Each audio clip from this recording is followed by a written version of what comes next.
ನಮಸ್ಕಾರ ವೀಕ್ಷಕರೇ, ನಾನು ನಿಮ್ಮ PH ನಾಯ್ಕೋಡಿ. NCI ನ್ಯೂಸ್ಗೆ ಸ್ವಾಗತ.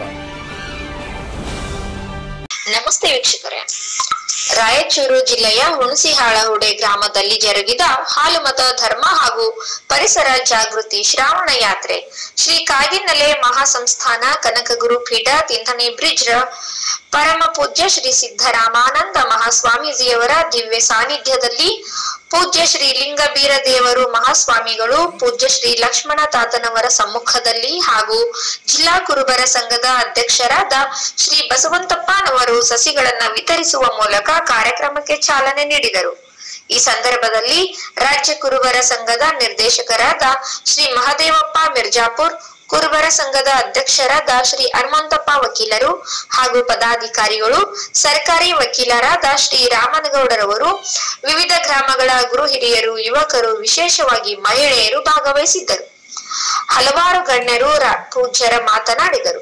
ಪರಮ ಪೂಜ್ಯ ಶ್ರೀ ಸಿದ್ದರಾಮಾನಂದ ಮಹಾಸ್ವಾಮೀಜಿಯವರಿಂದ ದೇವರ ಧ್ಯಾನ ಸತ್ಕಾರ ಮಾಡಬೇಕು, ತಂದೆ ತಾಯಿಯವರೇ ದೇವರು, ಮನೆ ದೇವರ ಆರಾಧನೆ ಬಹಳ ಮುಖ್ಯ, ಸಂಸ್ಕಾರದ ನಡೆ ನುಡಿ, ಗುರು ಹಿರಿಯರಿಗೆ ಗೌರವ ನೀಡುವುದು, ಉನ್ನತ ಶಿಕ್ಷಣವನ್ನು ಪ್ರತಿಯೊಬ್ಬರು ಪಡೆಯಬೇಕೆನ್ನುವ ಆಶೀರ್ವಚನ ಆಲಿಸಿ ಕಾರ್ಯಕ್ರಮ ಯಶಸ್ವಿಗೊಳಿಸಿದೆ. ನಾವು ಕೊಡುವಂತಹ ಏನು ನೈವೇದ್ಯಗಳನ್ನ ಕೊಡ್ಲಿಲ್ಲ. ಕುರಿ ಇಕ್ಕೆ ಯಾರೋ ಜಂಗಮರಾತನಿ ಮೋಸ ಮಾಡ್ತಾರೆ. ನಾನು ಕುರಿ ಕಾದ್ಕೊಂಡಿರೋದ್ರಲ್ಲಿ ಬ್ಯುಸಿ ಇದ್ದೀನಿ, ಕುರಿ ಬಿಟ್ಟು ಮಲ್ಲಯ್ಯನಿಗೆ ಬರೋಕ್ಕಾಗೋದಿಲ್ಲ. ನೀನು ಹೆಂಗೂ ಮಲ್ಲಯ್ಯನಿಗೆ ಪಾದಯಾತ್ರೆ ಹೋಗ್ತಾ ಇರ್ತಾರಲ್ಲ, ಈ ಕಡೆಗೆಲ್ಲ ಪಾದಯಾತ್ರೆ ಹೋಗುವಂತಹ ಜಂಗಮರ ಕಡೆಗೆ ಕುರಿ ಮಾರಿ ರೊಕ್ಕ ಕೊಟ್ಟು ಬರ್ತಾ ಹಂಗೆ ಶ್ರೀಶೈಲ ಮಲ್ಲಯ್ಯನಿಂದ ಒಂದು ಲಿಂಗ ತಗೊಂಬರಪ್ಪ, ನಾನು ಪೂಜೆ ಮಾಡ್ತೀನಿ ಅಂತಾರೆ. ಈ ಐನರಾತ ಜಂಗಮ ಏನ್ ಮಾಡ್ತಾನೆ, ಐನರ್ ಅಂದ್ರೆ ಜಾತಿ ಲೆಕ್ಕ ತಿಳ್ಕೊಬೇಡ್ರಿ, ಪೂಜ್ಯರಷ್ಟೇ ಅವಾಗಿನ ಕಾಲದಾಗ. ಅವ ಏನ್ ಮಾಡ್ತಾನೆ, ಆತ ಜಾತ್ರೆ ಮಾಡ್ಬಿಡ್ತಾನೆ.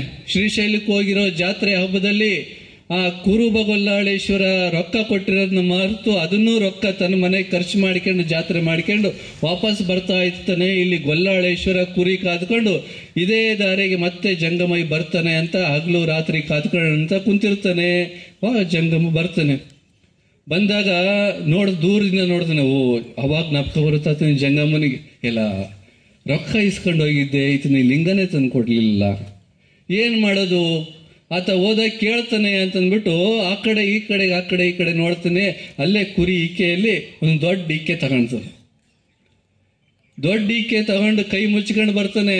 ಆತ ಉಲ್ಲಾಸ ಗೊಲ್ಲಾಳೇಶ್ವರನಿಗೆ, ನಾ ಶ್ರೀಶೈಲದಿಂದ ಲಿಂಗಪ್ಪನ್ ತಂದಿದ್ದಾನೆ, ನಾನು ಇವತ್ತಿಂದ ಮನಸಾರೆ ಪೂಜೆ ಮಾಡಬೇಕು ಅಂತ ಹಿಗ್ಗೋ ಆತನಿಗೆ ಕೇಳ್ತಾನೆ, ಎಲ್ಲಿ ಲಿಂಗಪ್ಪ, ಎಲ್ಲಿ ಲಿಂಗ? ತಂದಿದ್ದೀನಿ. ಆತ ಕೊಡಬೇಕಾದ್ರೆ ಒಂದೊಂದು ಮಾತುಗಳನ್ನು ಹೇಳ್ತಾನೆ. ಏನ್ ಹೇಳ್ತಾನೆ ಅಂತಂದ್ರೆ, ನೋಡಪ್ಪ, ಶ್ರೀಶೈಲದಿಂದ ಲಿಂಗಪ್ಪನ್ ತಂದಿದ್ದೀನಿ, ಇದ್ರ ಪೂಜೆ ಮಾಡೋ ಪದ್ಧತಿ ವಿಶೇಷ, ಇದನ್ನ ನೀನು ನೋಡಬಾರ್ದು, ಯಾರಿಗೂ ತೋರಿಸಬಾರ್ದು. ಯಾಕೆ? ಅದು ಲಿಂಗಪ್ಪ ಇರೋದಿಲ್ಲ, ಅದು ಕುರಿ ಇಕ್ಕೆ ಇರುತ್ತೆ. ಈತನಿಗೆ ಭಯ, ಈತನಿಗೆ. ಮತ್ತೆ ಏನು ಕೊಡ್ಬೇಕ್ರಿ ಇದನ್ನ?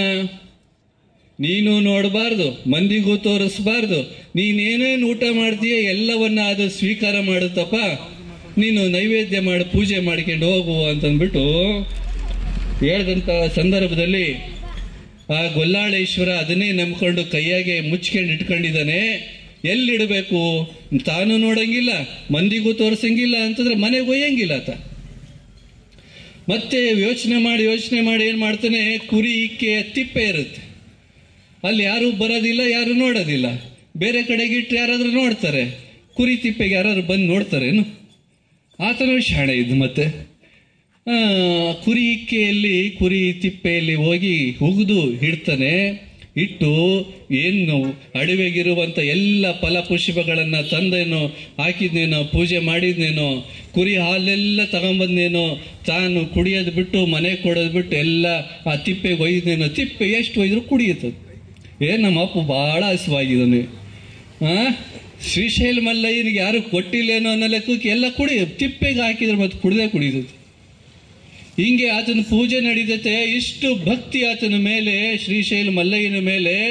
ಆದ್ರೆ ಆತ ಸಾಕ್ಷಾತ್ ಲಿಂಗ ಅಂತ ಪೂಜೆ ಮಾಡ್ತಾ ಇರ್ತಾನೆ, ಒಳಗಿರೋದು ಕುರಿ ಇಕ್ಕೆ ಅಂತ ಗೊತ್ತಿರೋದಿಲ್ಲ ಬಂಧುಗಳೇ.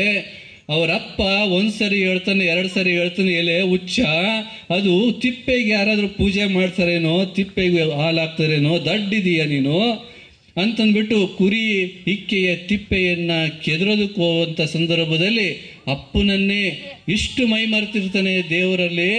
ಅಪ್ಪನ ಆ ಅವಮಾನವನ್ನ, ಅಪ್ಪ ಮಾಡೋ ಅವಮಾನವನ್ನ ಸಹಿಸ್ಕೊಳಕ್ಕಾಗ್ದೇನೆ ಅಪ್ಪನನ್ನೇ ಏನು ಹೊಡೆಯೋ ಹೋಗುವಂತ ಸಂದರ್ಭದಲ್ಲಿ ಸಾಕ್ಷಾತ್ ಶಿವ ದರ್ಶನವನ್ನ ಕೊಟ್ಟು ಏನು ಗೊಲ್ಲಾಳೇಶ್ವರನಿಗೆ ಆಶೀರ್ವಾದವನ್ನ ಮಾಡ್ತಾನೆ, ತಂದೆಗೂ ಒಂದು ದರ್ಶನವನ್ನ ಕೊಡ್ತಾನೆ ಅಂತ ನಾವು ಕೇಳಿದೀವಿ, ಹೌದಿಲ್ಲ? ಹಂಗಾಗಿ ದೇವರು ಜಾತಿ ನೋಡಲ್ಲ, ದೇವರು ನೀವೇನು ಕೊಡ್ತೀರಿ ಅದನ್ನ ನೋಡೋದಿಲ್ಲ, ನೀವೆಷ್ಟು ಕೊಡ್ತೀರಿ ಅದನ್ನ ನೋಡೋದಿಲ್ಲ, ನೀವು ವಯಸ್ಸು ನೋಡೋದಿಲ್ಲ. ಮುದುಕರಾಗಿದ್ದೀವಿ, ನಮ್ದೇನು ಆಯ್ತಪ್ಪ ಅಂತಂದ್ಬಿಟ್ಟು ಮತ್ತೆ ಕುಡಿದು ಮತ್ತೆ ಮಲಿಕಿಣದೆ. ನಮ್ಮಲ್ಲಿ ಬಹಳ ಮಂದಿ ನೀನು ಮಾಡಪ್ಪ, ನೀನು ನಂದು ವಯಸ್ಸಾಗೈತೆ ಮತ್ತೆ ಸುಟ್ಟ ಸೇದದೆ ಮತ್ತೆ ಕುಡಿಯೋದೆ ಮತ್ತೆ.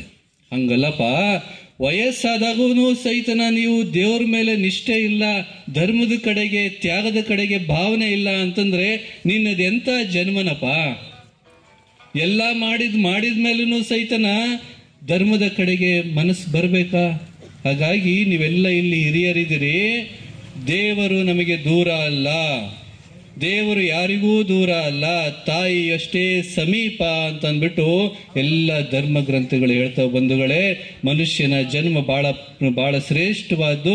ಈ ಜನ್ಮದನ್ನ ಬರೀ ದುಡ್ದೆ, ಯಾರಿಗೂ ಮೋಸ ಮಾಡದೆ, ಯಾರಿಗೂ ತಂದೆ ಹಾಕದೆ ಅಂತ ಅನ್ನೋಲ್ಲ, ದೇವರಿಗೆ ಸ್ವಲ್ಪ ಸಮಯವನ್ನ ಅರ್ಪಿಸ್ಕೊಳ್ಬೇಕು, ನಮ್ಮ ಜೀವನ ಸಾರ್ಥಕ ಅಂತ ಹೇಳಿ ಈ ಹೇಳೋದಕ್ಕೋಸ್ಕರ ಯಾತ್ರೆಯನ್ನ. ದೇವರ ಮೇಲೆ ಮೊದಲಿಗೆ ಭಕ್ತಿ, ಎರಡನೇದು ಹಾಲುಮತ ಧರ್ಮ, ತಂದೆ ತಾಯಿಗಳಿಗೆ ಗೌರವಿಸುವಂತಹ ಧರ್ಮ. ಯಾಕೆ ಅಂದ್ರೆ ಪಾರ್ವತಿಯ ಎದೆಹಾಲಿನಿಂದ ಜನಿಸಿದಂತಹ ಮುದ್ದುಗೊಂಡನಿಂದ ಬಂದಿರುವಂತಹ ಪರಂಪರೆ. ತಾಯಿ ಮೊದಲನೇ ಸಂತತಿ ಅಂತಂದ್ರೆ ಶಿವನೇ ಕುರುಬ. ಈ ಕುರಿಯನ್ನ ಯಾರು ಕಾಯ್ತಾರೆ ಜಗತ್ನಾಗೆ? ಫಸ್ಟ್ ಈ ಭೂಮಿ ಮೇಲೆ ಕುರಿಯನ್ನ ಕಾದಾತ ಯಾರಪ್ಪ ಅಂದ್ರೆ ಶಿವ ಪಾರ್ವತಿಯರು. ಆ ಶಿವ ಪಾರ್ವತಿಯರ ಸಂತತಿನೇ ಇಡೀ ಮನುಕುಲ, ಇಡೀ ಭಾರತ ದೇಶದ ಮನುಕುಲ, ಕುರುಬರಷ್ಟೇ ಅಲ್ಲ. ಹಾಗಾಗಿ ಶಿವಪಾರ್ವತಿ, ನಮ್ಮ ಪೂರ್ವಜರೇ ಶಿವಪಾರ್ವತಿಯ ವಂಶದವರು. ಈ ಹಿನ್ನೆಲೆಯಲ್ಲಿ ಮನೆಗಿರೋ ತಂದೆ ತಾಯಿನೇ ನಮಗೆ ದೇವರು. ತಾಯಿಯ ಸಂಸ್ಕೃತಿ ನಮ್ದು ಮಾತೃ ಪ್ರಧಾನ ಸಂಸ್ಕೃತಿ. ತಾಯಿಯನ್ನ ಕನಿಷ್ಠ ಮಾಡಕ್ ಹೋಗ್ಬೇಡ್ರಿ. ಈ ದೇಶದಲ್ಲಿ ವಲಸೆ ಬಂದಂತಹ ಧರ್ಮ ಪುರುಷ ಪ್ರಧಾನ ವ್ಯವಸ್ಥೆಯನ್ನ ಇಲ್ಲಿ ಕಟ್ಟೈತೆ. ಹೆಣ್ಣು ಮಕ್ಕಳನ್ನ ಶೂದ್ರರು, ಇನ್ನಿತರ ಜಾತಿಯವರು ಶೂದ್ರರು ಅಂತ ಹೇಳೈತೆ. ಆದರೆ ನಮ್ಮ ಹಾಲ್ಮತ ಧರ್ಮದಲ್ಲಿ, ಭಾರತೀಯ ಸಂಸ್ಕೃತಿಯಲ್ಲಿ ಅದಿಲ್ಲ. ನೀವು ಒಂದ್ಸರಿ ನೋಡ್ರಿ, ಪುರಾಣ ಮೈಲಾರಲಿಂಗನಿಗೆ ಹೋಗ್ತೀರಿ, ಪೂಜೆ ಪುನಸ್ಕಾರಗಳನ್ನು ನೋಡ್ತೀರಿ, ಅಲ್ಲಿ ಫೋಟೋಗಳನ್ನು ನೋಡ್ತೀರಿ. ಫೋಟೋದಲ್ಲಿ ಮೈಲಾರಲಿಂಗನ ಜೊತೆಗೆ ರಾಕ್ಷಸರ ಸಂಹಾರಕ್ಕೋಸ್ಕರ ಕುದುರೆ ಮೇಲೆ ಯಾರು ಕುಂತಿದ್ದಾರೆ? ಹೆಂಡತಿ ಕುಂತಿದ್ದಾಳೋ ಇಲ್ಲ? ಗಂಗಮಾಳಮ್ಮ ನೋಡಿದ್ರಿಲ್ಲ? ಸಾವಿರಾರು ವರ್ಷಗಳಿಂದನೇ ಭಗವಂತ ಅವತಾರ ಮಾಡಿದಾಗ ತನ್ನ ಪತ್ನಿಯೊಂದಿಗೆನೆ ಬದುಕಿನಲ್ಲಿ, ಯುದ್ಧದಲ್ಲಿ, ಹೋರಾಟದಲ್ಲಿ, ಎಲ್ಲದರಲ್ಲೂ ಕುರಿ ಸಾಕಾಣಿಕೆಯಲ್ಲಿ ನಿಮ್ಮ ಹೆಣ್ಮಕ್ಳುಗಳು ಪೂರ್ವಜರೆಲ್ಲ ಕುರಿ ಸಾಕಾಣಿಕೆನೂ ಮಾಡಿದರೆ, ಈ ಕಡೆಗೆ ಮನೆ ಕೆಲಸನೂ ಮಾಡಿದರೆ, ಹೊಲದ ಕೆಲಸನೂ ಮಾಡಿದರೆ. ಇಲ್ಲೋ ಏನನ್ನ ಬೇರೆ ಧರ್ಮದವ್ರ ರೀತಿಯಲ್ಲಿ ಮನೆಗಷ್ಟೇ ಸೀಮಿತ ಅಂತಂದ್ಬಿಟ್ಟು ಶೂದ್ರರು ಅಂತ ನಮ್ಮಲ್ಲಿ ಕಲ್ಪನೆ ಐತೇನೋ? ಇಲ್ಲ.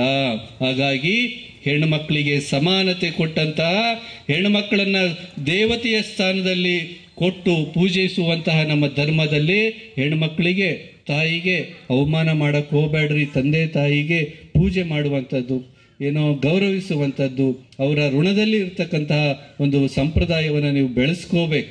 ಇದರ ಜೊತೆಗೆ ನಮ್ಮ ಪುರಾಣಗಳನ್ನು ಕೇಳಬೇಕು. ಮಾಳಿಂಗರಾಯನ ಪುರಾಣ ಇರಲಿ, ಬೀರಲಿಂಗೇಶ್ವರನ ಪುರಾಣ ಇರಲಿ, ಮೈಲಾರಲಿಂಗನ ಪುರಾಣ, ರೇವಣಸಿದ್ಧನ ಪುರಾಣ. ಇಲ್ಲೆಲ್ಲ ಗುರುಗಳು ಕುಂತಿದ್ದಾರೆ. ರೇವಣಸಿದ್ಧ ನಾವು ಯಾರ್ಯಾರೋ ಸಮಾನತೆಯನ್ನ ಕೊಟ್ಟಿದ್ದಾರೆ. ಸಮಾನತೆಯನ್ನ ಸಾರುವಂತಹ ಧರ್ಮ ಹಾಲುಮತ ಧರ್ಮ. ಇದಕ್ಕೆ ಸಾಕ್ಷಿ ರೇವಣಸಿದ್ದೇಶ್ವರರು.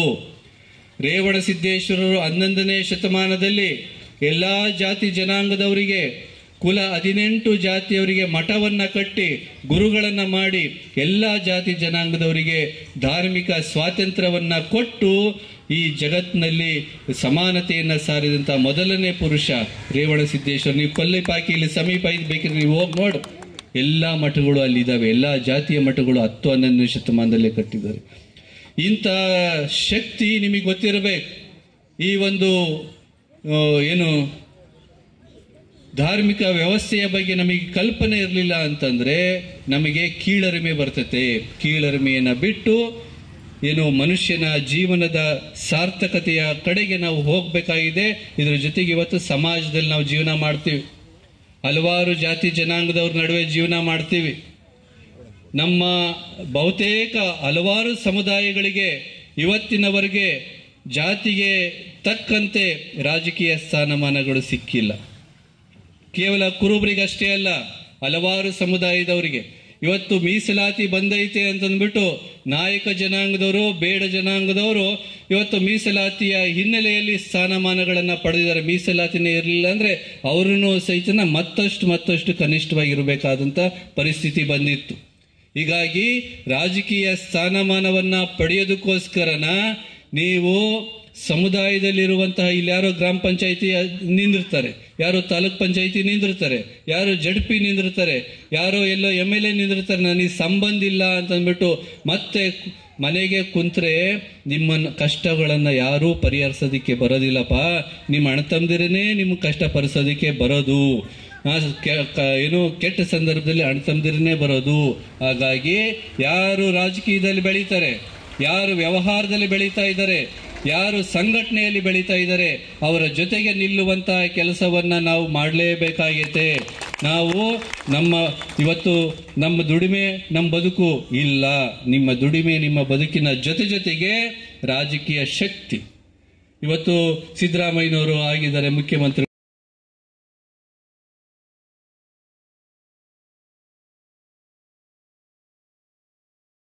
ಅಂತ ತಡೆಯೋರು, ನಿಮ್ಮನ್ನ ಕಪ್ಪು ಜನಾಂಗ ಅಂತ ಕರೆಯುವಂತವ್ರ ಹತ್ರ ನೀವು ಕೆಲಸ ಕಾರ್ಯಗಳನ್ನ ಮಾಡೋದಕ್ಕೆ ಕೇಳೋದಕ್ಕೆ ಸಾಧ್ಯ ಆಗುತ್ತೇನು?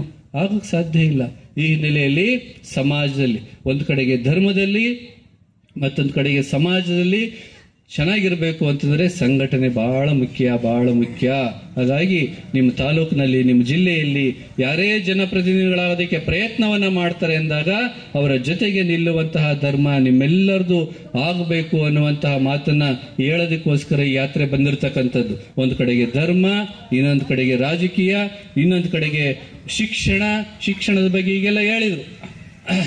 ನೀವು ಹಳ್ಳಿಗೆ ಇಲ್ಲೇ ಬಳ್ಳಾರಿ ಸಮೀಪ ಐತೆ.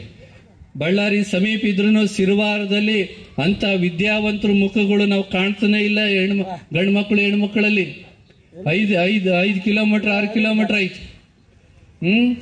ವಿದ್ಯೆ, ಎಲ್ಲ ರೀತಿಯ ವಿದ್ಯೆ ಸಿಗುತ್ತೆ. ನಿಮಗೆ ಗೊತ್ತಿರಲಿ, ನಿಮ್ಮ ಆಸ್ತಿ 10 ಎಕರೆ ಇರಲಿ, 50 ಎಕರೆ ಇರಲಿ, 100 ಕುರಿ 200 ಕುರಿ ಇರಲಿ, ನೀನು ಮಗ ದೊಡ್ಡವನಾದ್ಮೇಲೆ ಅವೇ ಆಸ್ತಿ ಅಂತ ಏನಾದ್ರು ತಿಳ್ಕೊಂಡ್ರೆ ನೀನು ಹೊಲ ಇದ್ದಲ್ಲಿಗೆ ಮಗ ಬರಬೇಕಾಗುತ್ತೆ, ಕುರಿ ಇದ್ದಲ್ಲೇ ಮಗ ಇರಬೇಕಾಗುತ್ತೆ. ಆದರೆ ಜಗತ್ತಿನ ಜ್ಞಾನವನ್ನ, ಶಿಕ್ಷಣವನ್ನ ಕೊಟ್ರೆ ಎಂತ ಬದಲಾವಣೆ ಆಗುತ್ತೆ ಅಂತಂದ್ರೆ ನಿಮಗೆ ಗೊತ್ತಿರಲಿ, ಆ ಕುರಿ ಇಲ್ದಿದ್ರೇನು, ಹೊಲ ಇಲ್ದಿದ್ರೇನು.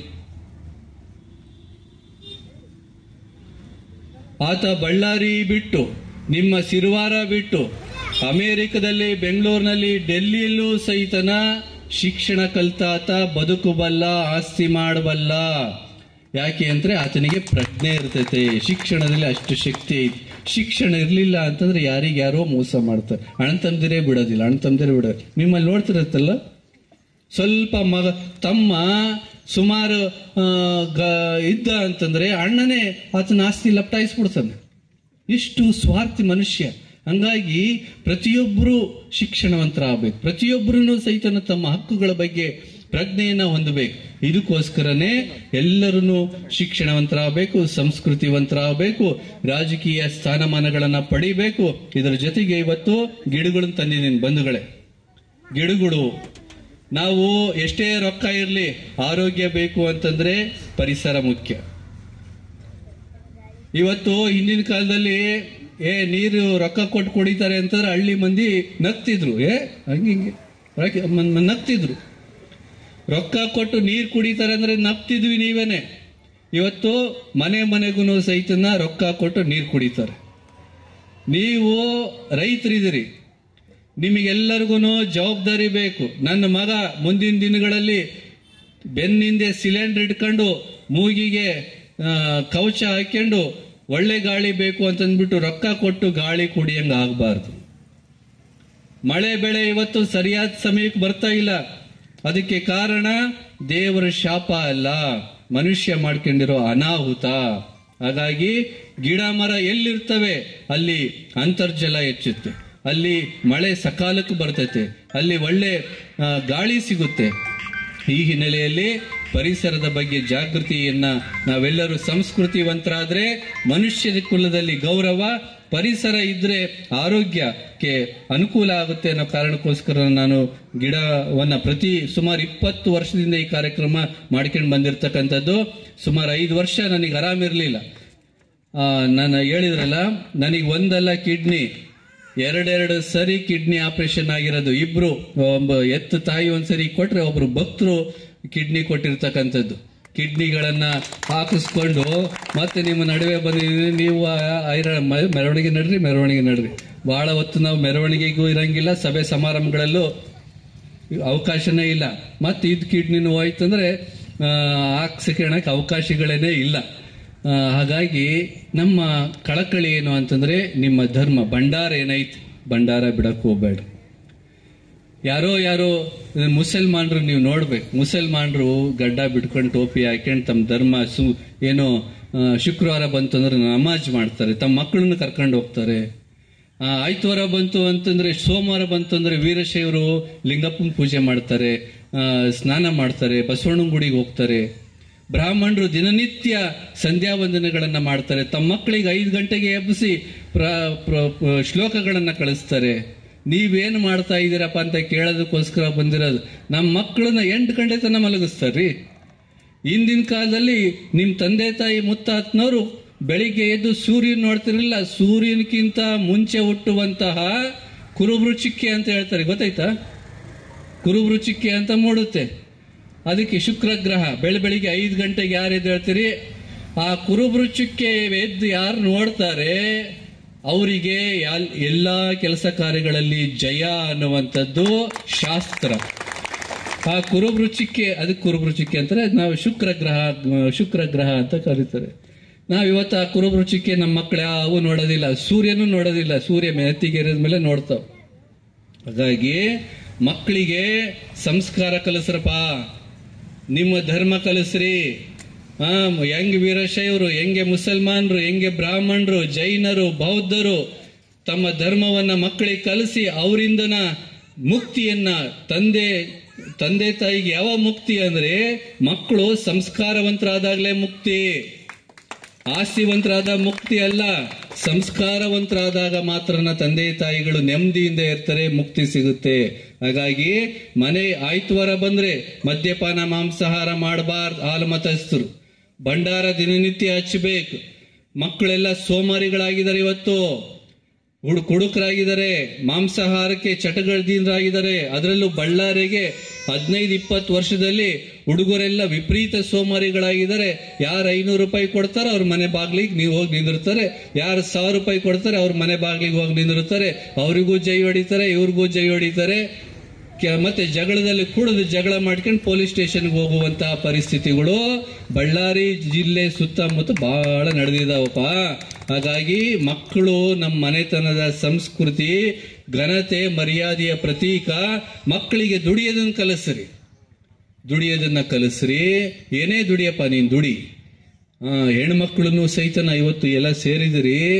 4 ಮಂದಿ ಯಾರನ್ನಾರು ಗಂಡ ಕರ್ಕೊಂಬರ್ತಾನೆ ಅಂತಂದ್ರೆ ನೀರ್ ಕೊಡೋದಿಲ್ರಿ, ಇವತ್ತು ಚಾ ಕೊಡೋದಿಲ್ಲ, ಇರುಸು ಮುರುಸು ಮಾಡ್ಕೊಂತವೆ, ಒಳಗೇನೆ ತಕತೈ ಕುಡಿತಿರ್ತವೆ. ಇಷ್ಟು ಸಮಾಧಾನ ಇಲ್ಲದಂತಹ ಪರಿಸ್ಥಿತಿಗಳು ನಮ್ಮ ಮನೆಗಳು. ಇದಕ್ಕೆ ಇವೇ ಸಂಸ್ಕಾರ. ಹಾಗಾಗಿ ಮನೆಗೆ ಹೆಣ್ಮಕ್ಳು ಹೆಂಗಿರ್ಬೇಕು ಅಂತಂದ್ರೆ, ನೀನ್ ಎಷ್ಟು ಮಂದಿನಾರು ಕರ್ಕೊಂಬಾರಪ್ಪ, ಮನೆಗೆ ಉಂಡಷ್ಟು, ಮನೆಗೆ ಕುಂತು ನೀರು ಕುಡಿದಷ್ಟು, ಮನೆಗೆ ಕುಂತು ಚಾ ಪಾನಿ ಕುಡಿದಷ್ಟು ನಮ್ಮ ಮನೆತನಕ್ಕೆ ಏಳಿಗೆ ಆಗುತ್ತೆ ಅನ್ನುವಂತಹ ಹೆಣ್ಮಕ್ಳು ಮನೆಗೆ ಇರಬೇಕು. ಅದು ಸಂಸ್ಕಾರ. ಅದನ್ನ ಬಿಟ್ಟು ತಾನು ತನ್ನ ಗಂಡ ಅಷ್ಟೇ ಮಂದಿ ಬಂದ್ರೆ ಸಾಕು, ಇಂಥ ಬೇಡ ಅಂತ ಹೇಳೋದಕ್ಕೋಸ್ಕರ ಯಾತ್ರೆ ಬಂದಿರತಕ್ಕಂಥದ್ದು. ಈ ಹಿನ್ನೆಲೆಯಲ್ಲಿ ನಾವು ಸಂಸ್ಕೃತಿವಂತರಾಗೋಣ, ಪರಿಸರವನ್ನು ರಕ್ಷಣೆ ಮಾಡೋಣ ಅಂತ ಬಂದಂತ ಯಾತ್ರೆಯನ್ನ ಆಂಜನೇಯವರಿಗೆ ನಾನು ಹೇಳಿದೆ ಬರ್ತೀವಪ್ಪ ಅಂತ. ಅವರೆಲ್ಲ ಜಿಲ್ಲಾ ಕುರುಬ ಸಂಘದ ಅಧ್ಯಕ್ಷರಿಗೆ, ಎಲ್ಲ ಪದಾಧಿಕಾರಿಗಳಿಗೆ ತಿಳಿಸಿ ಸಿರುವಾರ ನಿಮ್ಮ ಒಪ್ಪಿಗೆ ತಗೊಂಡು ಗ್ರಾಮಕ್ಕೆ ನಿಮಗೆ ಹೇಳಿ ನಮ್ಮನ್ನು ಭಾಳ ಪ್ರೀತಿಯಿಂದ ಸ್ವಾಗತ ಮಾಡ್ಕೊಂಡಿದ್ದೀರಿ.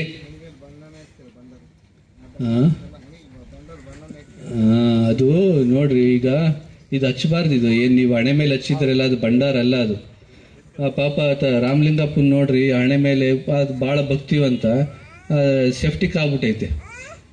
ಅದು ಉಳ್ಕಿದಾವ ಹಚ್ಚಕ್ಕೆ ಹೋಗ್ಬೇಡ್ರಿ.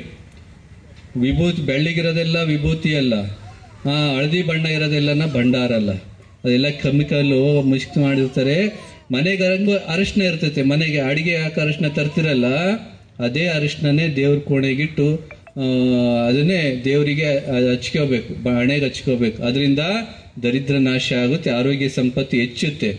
ಜ್ಞಾನದ ಪ್ರತೀಕ ಅದು ಭಂಡಾರ. ಇಂಥ ಭಂಡಾರನ ನೀವೆಲ್ಲರೂ ದಿನನಿತ್ಯ ಧರಿಸುವಂತರಾಗಲಿ ಅಂತ ಹೇಳಿ ನಮ್ಮನ್ನು ಸ್ವಾಗತ ಮಾಡಿ ಕಾರ್ಯಕ್ರಮವನ್ನು ಯಶಸ್ವಿಗೊಳಿಸಿ.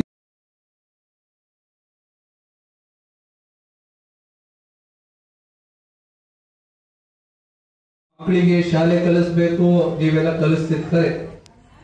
SLC ತನಕ ಇಲ್ಲಿ ಶಾಲೆ ಐತೆಲ್ಲ. SLC ಮುಗಿಸಿ PUC ಓದ್ಬೇಕು ಅಂತಂದ್ರೆ ರಾಯಚೂರಿಗೂ ಮತ್ತೊಂದು ಕಡೆಗೂ ಕಳಿಸ್ಬೇಕು.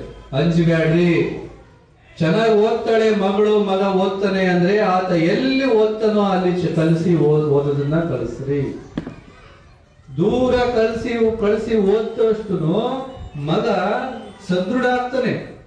ಅವನಿಗೆ ಜಗತ್ತು ಗೊತ್ತಾಗುತ್ತೆ, ಮಂದಿ ಗೊತ್ತಾಗುತ್ತೆ, ಊಟ ಉಪಚಾರಗಳು ಗೊತ್ತಾಗ್ತವೆ. ನೀವು ಬರೀ ಮನೆಗೆ ಇರಲಿ ಊರಿಗೆ ಇರಲಿ ಅಂದ್ರೆ ಅವನು ನಾಳೆ ಮಂದಿಗೆ ಮೋಸ ಕೊಡಕ್ಕಾಗ್ತಾನೆ. ನೋಡ್ರಿ, ಮುಸಲ್ಮಾನರು ನಾನು ಪದೇ ಹೇಳ್ತೀನಿ, ಮುಸಲ್ಮಾನರು ಈಗ ಜೀವನ ಮಾಡ್ತಾರೆ. ಅವರು ಕಸುಬು ಇರ್ಲಾರ್ದೆ ಯಾವತ್ತೂ ಜೀವನ ಮಾಡೋದು. ಪ್ರತಿಯೊಬ್ಬ ಹುಡುಗನೂ ಸಹಿತ ಸಣ್ಣ ಸಣ್ಣ ಕಸುಬು ಮಾಡ್ತಾರೆ. ಅವ್ರಿಗೆ ಯಾವತ್ತೂ ಅವ್ರು ಯಾರು ತಾತ ಮುತ್ತಾತಂದ್ರು ಆಸ್ತಿ ಬಂದಂತದಲ್ಲ. ನಿಮಗೆಲ್ಲ ಸಾವಿರಾರು ಎಕರೆ ನಿಮ್ಮ ಮುತ್ತಾತನಿಗೆ ಇವತ್ತೆಲ್ಲ ಅದೇ ಭಾಗ ಮಾಡಿ 2 ಎಕರೆ 3 ಎಕರೆ 4 ಎಕರೆ ಬಂದಿರ್ತಕ್ಕಂಥದ್ದು. ಯಾಕಂದ್ರೆ ಇದ್ದ ಭೂಮಿಯನ್ನೇ ನೀವು ಮಾರ್ಕೆಂಡ್ ಹಂಚ್ಕೊಂಡಿರ್ತೀರಿ. ಮುಸಲ್ಮಾನರು ಯಾವ ಕೆಲಸ ಮಾಡೋಕ್ಕೂ ಅಂಜೋದಿಲ್ಲ. ಹಾಗೆ ನಿಮ್ಮ ಮಕ್ಕಳು, ನಮ್ಮೆಲ್ಲರ ಮಕ್ಕಳು ಯಾವುದೇ ಕೆಲಸ ಮಾಡಬೇಕು ಅಂದ್ರೂ ಇದು ಸಣ್ಣದು, ಇದು ದೊಡ್ಡದು, ಇದು ಪವಿತ್ರ, ಇದು ಅಪವಿತ್ರ ಬ್ಯಾಡ. ಕೆಲಸ ಅಂದ್ರೆ ಕೆಲಸ, ದುಡಿದು ಕೆಲಸ ಮಾಡುವಂತಹ ಮಕ್ಕಳು ನಿಮ್ಮ ಮಕ್ಕಳಿಗೆ ದುಡಿಯುವಂತಹ ದೂರ ಕಳಿಸಿ ಓದಿಸುವಂತಹ ಕೆಲಸ ಮಾಡಬೇಕು. ಯಾಕೆ ಹೇಳ್ತೀನಿ ಬಂಧುಗಳೇ, ಹುಣಸಿಯಾಳು ಕೂಡ ನೀವೆಲ್ಲರೂ ಮೆಕ್ಕೆ ರಸ್ತೆಯಾಗಿದ್ದೀರಿ. ನಿಮ್ಮ ಮುಖ ನೋಡಿದ್ರೆ, ನಿಮ್ಮ ಊರ ಮನೆ ನೋಡಿದ್ರೆ ಹೆಂಗಿರ್ಬೇಕಾಗಿ ಇನ್ನ ನೀವು ಸುಧಾರಿಸಕ್ ಸಾಧ್ಯನೇ ಇಲ್ಲ ಅನ್ನೋಷ್ಟು ಮಟ್ಟಿಗೆ ಇದ್ರೆ. ಇಲ್ಲೇ ಶಾಲೆ ಐತೆ, ಇಲ್ಲೇ ಅಂಗಡಿ, ಬೇಕಾದಷ್ಟು ಅಂಗಡಿ ಹಾಕೋಣಕ್ ಅವಕಾಶ ಐತೆ. ಯಾವ್ದೋ ಒಂದು ಅಂಗಡಿ ಹಾಕಿದ್ರೆ ವ್ಯವಹಾರ ಮಾಡಬಹುದು. ಶಾಲೆ ಕಲಿಬೇಕು, ವಿದ್ಯೆ ಕಲಿಬೇಕು. ನಿಮಗೆ ಗೊತ್ತಿರ್ಲಿ, ನಿಮ್ಮ ಆಸ್ತಿ 100 ಎಕರೆ ಇದ್ರು ನೀನು ಮಗ ಆ 100 ಎಕರೆಯಲ್ಲಿ ಅಷ್ಟೇ ಜೀವನ ಮಾಡಬೇಕು. 100 ಎಕರೆ ಇದ್ದಲ್ಲೇ ಹೋಗಿ ಜೀವನ ಮಾಡಬೇಕು. ನಿಮ್ಮ 100 ಕುರಿ ಇದ್ರೆ ಕುರಿ ಹಿಂದೆ ನಿಮ್ಮ ಮಗ ಹೋಗ್ಬೇಕು. ಕುರಿ ಇರ್ಲಿಲ್ಲ ಅಂದ್ರೆ ಅವನಿಗೆ ಜೀವನ ಇಲ್ಲ. ಆದ್ರೆ ವಿದ್ಯೆ ಕಲಿಸ್ರಿ, ಜಗತ್ತನ್ನ ತಿಳಿಸ್ರಿ. ಆ ಮಗನಿಗೆ ಏನ್ ಶಕ್ತಿ ಬರೋದು ಗೊತ್ತೇನು? ನಿಮಗೆ ಮನೆ ಇರಲ್ಲಾಕೆ, ಭೂಮಿ ಇಲ್ಲದೆ ಇರಲ್ಲಾಕೆ, ಕುರಿ ಮರಿ ಇಲ್ಲದೆ ಇರಲ್ಲಾಕೆ, ರಾಯಚೂರಿಗೆ ಹೋಗ್ತಾನೆ, ಡೆಲ್ಲಿಗೆ ಹೋಗ್ತಾನೆ, ಇಡೀ ಹೊರದೇಶಕ್ಕೂ ಹೋಗಿ ಆಸ್ತಿ ಮಾಡುವಂತ ತಾಕತ್ತು ಆತನಿಗೆ ಬರುತ್ತೆ. ವಿದ್ಯೆಗೆ ಎಷ್ಟು ತಾಕತ್ತು ಐತೆ ಅಂದ್ರೆ ದೇಶದ ವಿದೇಶದ ಎಲ್ಲೇ ಹೋಗಿ ಜೀವನ ಮಾಡಬಲ್ಲ, ಆಸ್ತಿ ಮಾಡಬಲ್ಲ. ವಿದ್ಯೆ ಕಲಿಲಾರ್ದ ಆತನಿಗೆ ಮತ್ತೆ ಹುಣಸಿಯಾಳುಗಳೇ ಗತಿ, ಅವ್ರ ಅಪ್ಪ ಮಾಡಿದ ಆಸ್ತಿನೇ ಗತಿಯಾಗುತ್ತೆ. ಹಾಗಾಗಿ ವಿದ್ಯೆಗೆ ಅಷ್ಟು ಶಕ್ತಿ ಐತೆ ಅಂತ ತಿಳಿಸೋದಕ್ಕೆ ಬಂದ್ವಿ. ನಿಮ್ಮೆಲ್ಲರಿಗೆ ದೇವರ ಆಶೀರ್ವಾದ ಸದಾ ಇರಲಿ ಅಂತ ಪ್ರಾರ್ಥನೆ ಮಾಡ್ತೀನಿ. ಜೊತೆಗೆ ಇವತ್ತು ಗಿಡಗಳನ್ನು ಕೊಟ್ಟಿದ್ದೀನಿ, ನೀವೆಲ್ಲರೂ ತಗೊಂಡಿದ್ದೀರಿ. ಎಲ್ಲಿ ನಮ್ಮ ಸಾನ್ನಿಧ್ಯದಲ್ಲಿ ನೀವೆಲ್ಲರೂ ತಗೊಂಡಿದ್ದೀರಿ, ಎಲ್ಲಿ ಬೆಳೆಯುತ್ತೋ ಆ ಗಿಡ ನೆಡ್ರಿ. ನಿಮ್ಮ ಕೂಸು ಹೆಂಗ್ ಸಾಕ್ತೀರಾ ಅದನ್ನ ಸಾಕ್ರಿ. ಅದು ನಿಮ್ಮ ಹೆಸರಿನಲ್ಲಿ ಏನ್ ಮಾಡುತ್ತೆ ಅಂದ್ರೆ 84 ಲಕ್ಷ ಜೀವರಾಶಿಗಳಿಗೆ ಊಟ ಕೊಡುತ್ತೆ. ಒಂದು ಗಿಡ ಸಾಮಾನ್ಯ ಅಲ್ಲ. ನೀವು ಒಂದೊತ್ತು ಅನ್ನ ಊಟ ಯಾರಿಗಾದ್ರೂ ಬಡವರಿಗೆ ಹಾಕಿದ್ರೆ ಪುಣ್ಯ ಬರುತ್ತೆ ಅಂತ ಹೇಳ್ತಿರಲ್ಲ, ಅದೇ ರೀತಿಯಲ್ಲಿ ಒಂದು ಗಿಡ ಬೆಳೆಸಿದ್ರೆ ಅದು 84 ಲಕ್ಷ ಜೀವರಾಶಿಗಳಿಗೆ ಊಟ ಮಾಡಿಸಿದಂತ ಪುಣ್ಯ ನಿಮಗೆ ಬರುತ್ತೆ. ಮತ್ತೆ ನಮಗೆ ದೇವರು ಕಾಲಕ್ಕೆ ಮಳೆ ಕೊಡ್ತಾನೆ. ಕಾಲಕ್ಕೆ ಗಿಡ ಮರಗಳಿದ್ರೆ ಗಿಡ ಮರಗಳು ತುಳಿದು ದೇವರೇ ನಮಗೆ ಮಳೆ ಬರ್ಲಿಲ್ಲ ಅಂತಂದ್ರೆ ಉಪಯೋಗ. ಹಾಗಾಗಿ ನಮಗೆ ಅಂತರ್ಜಲ ಹೆಚ್ಚಬೇಕು ಅಂತಂದ್ರೆ ಬೋರ್ 200-300 ಅಡಿಗೆ ಸಿಗ್ಬೇಕು ನೀರು ಅಂತ ನಿಮಗೇನಾದ್ರು ಬಯಸಿದ್ರೆ, ಕಾಲಕ್ಕೆ ಮಳೆ ಬರಬೇಕು ಅಂದ್ರೆ, ನಮಗೆ ಒಳ್ಳೆ ಉಸಿರು ಸಿಗ್ಬೇಕು ಅಂದ್ರೆ ಗಿಡ ಮರಗಳನ್ನ ಬೆಳೆಸ್ರಿ ಅಂತ ಹೇಳಿ ಒಂದ್ ಕಡೆಗೆ ಗಿಡ ಮರ ಬೆಳೆಸೋದು ಅದು ಜಗತ್ತಿಗೆ ಕಲ್ಯಾಣ ಕೊಡುತ್ತೆ. ಒಂದ್ ಕಡೆಗೆ ಸಂಸ್ಕೃತಿಯನ್ನ ಉಳಿಸೋದು ಅದು ನಿಮಗೆ ಗೌರವ ಕೊಡುತ್ತೆ, ದೇವರ ಸಾಮ್ರಾಜ್ಯಕ್ಕೆ ನಿಮ್ಮನ್ನ ಕೊಂಡೊಯ್ಯುತ್ತೆ. ಇಲ್ಲ ಅಂದ್ರೆ ನರಕದ ಬಿದ್ದು ಸಾಯಬೇಕಾಗುವಂತ ಪರಿಸ್ಥಿತಿ ಬರುತ್ತೆ. ಹಾಗಾಗಿ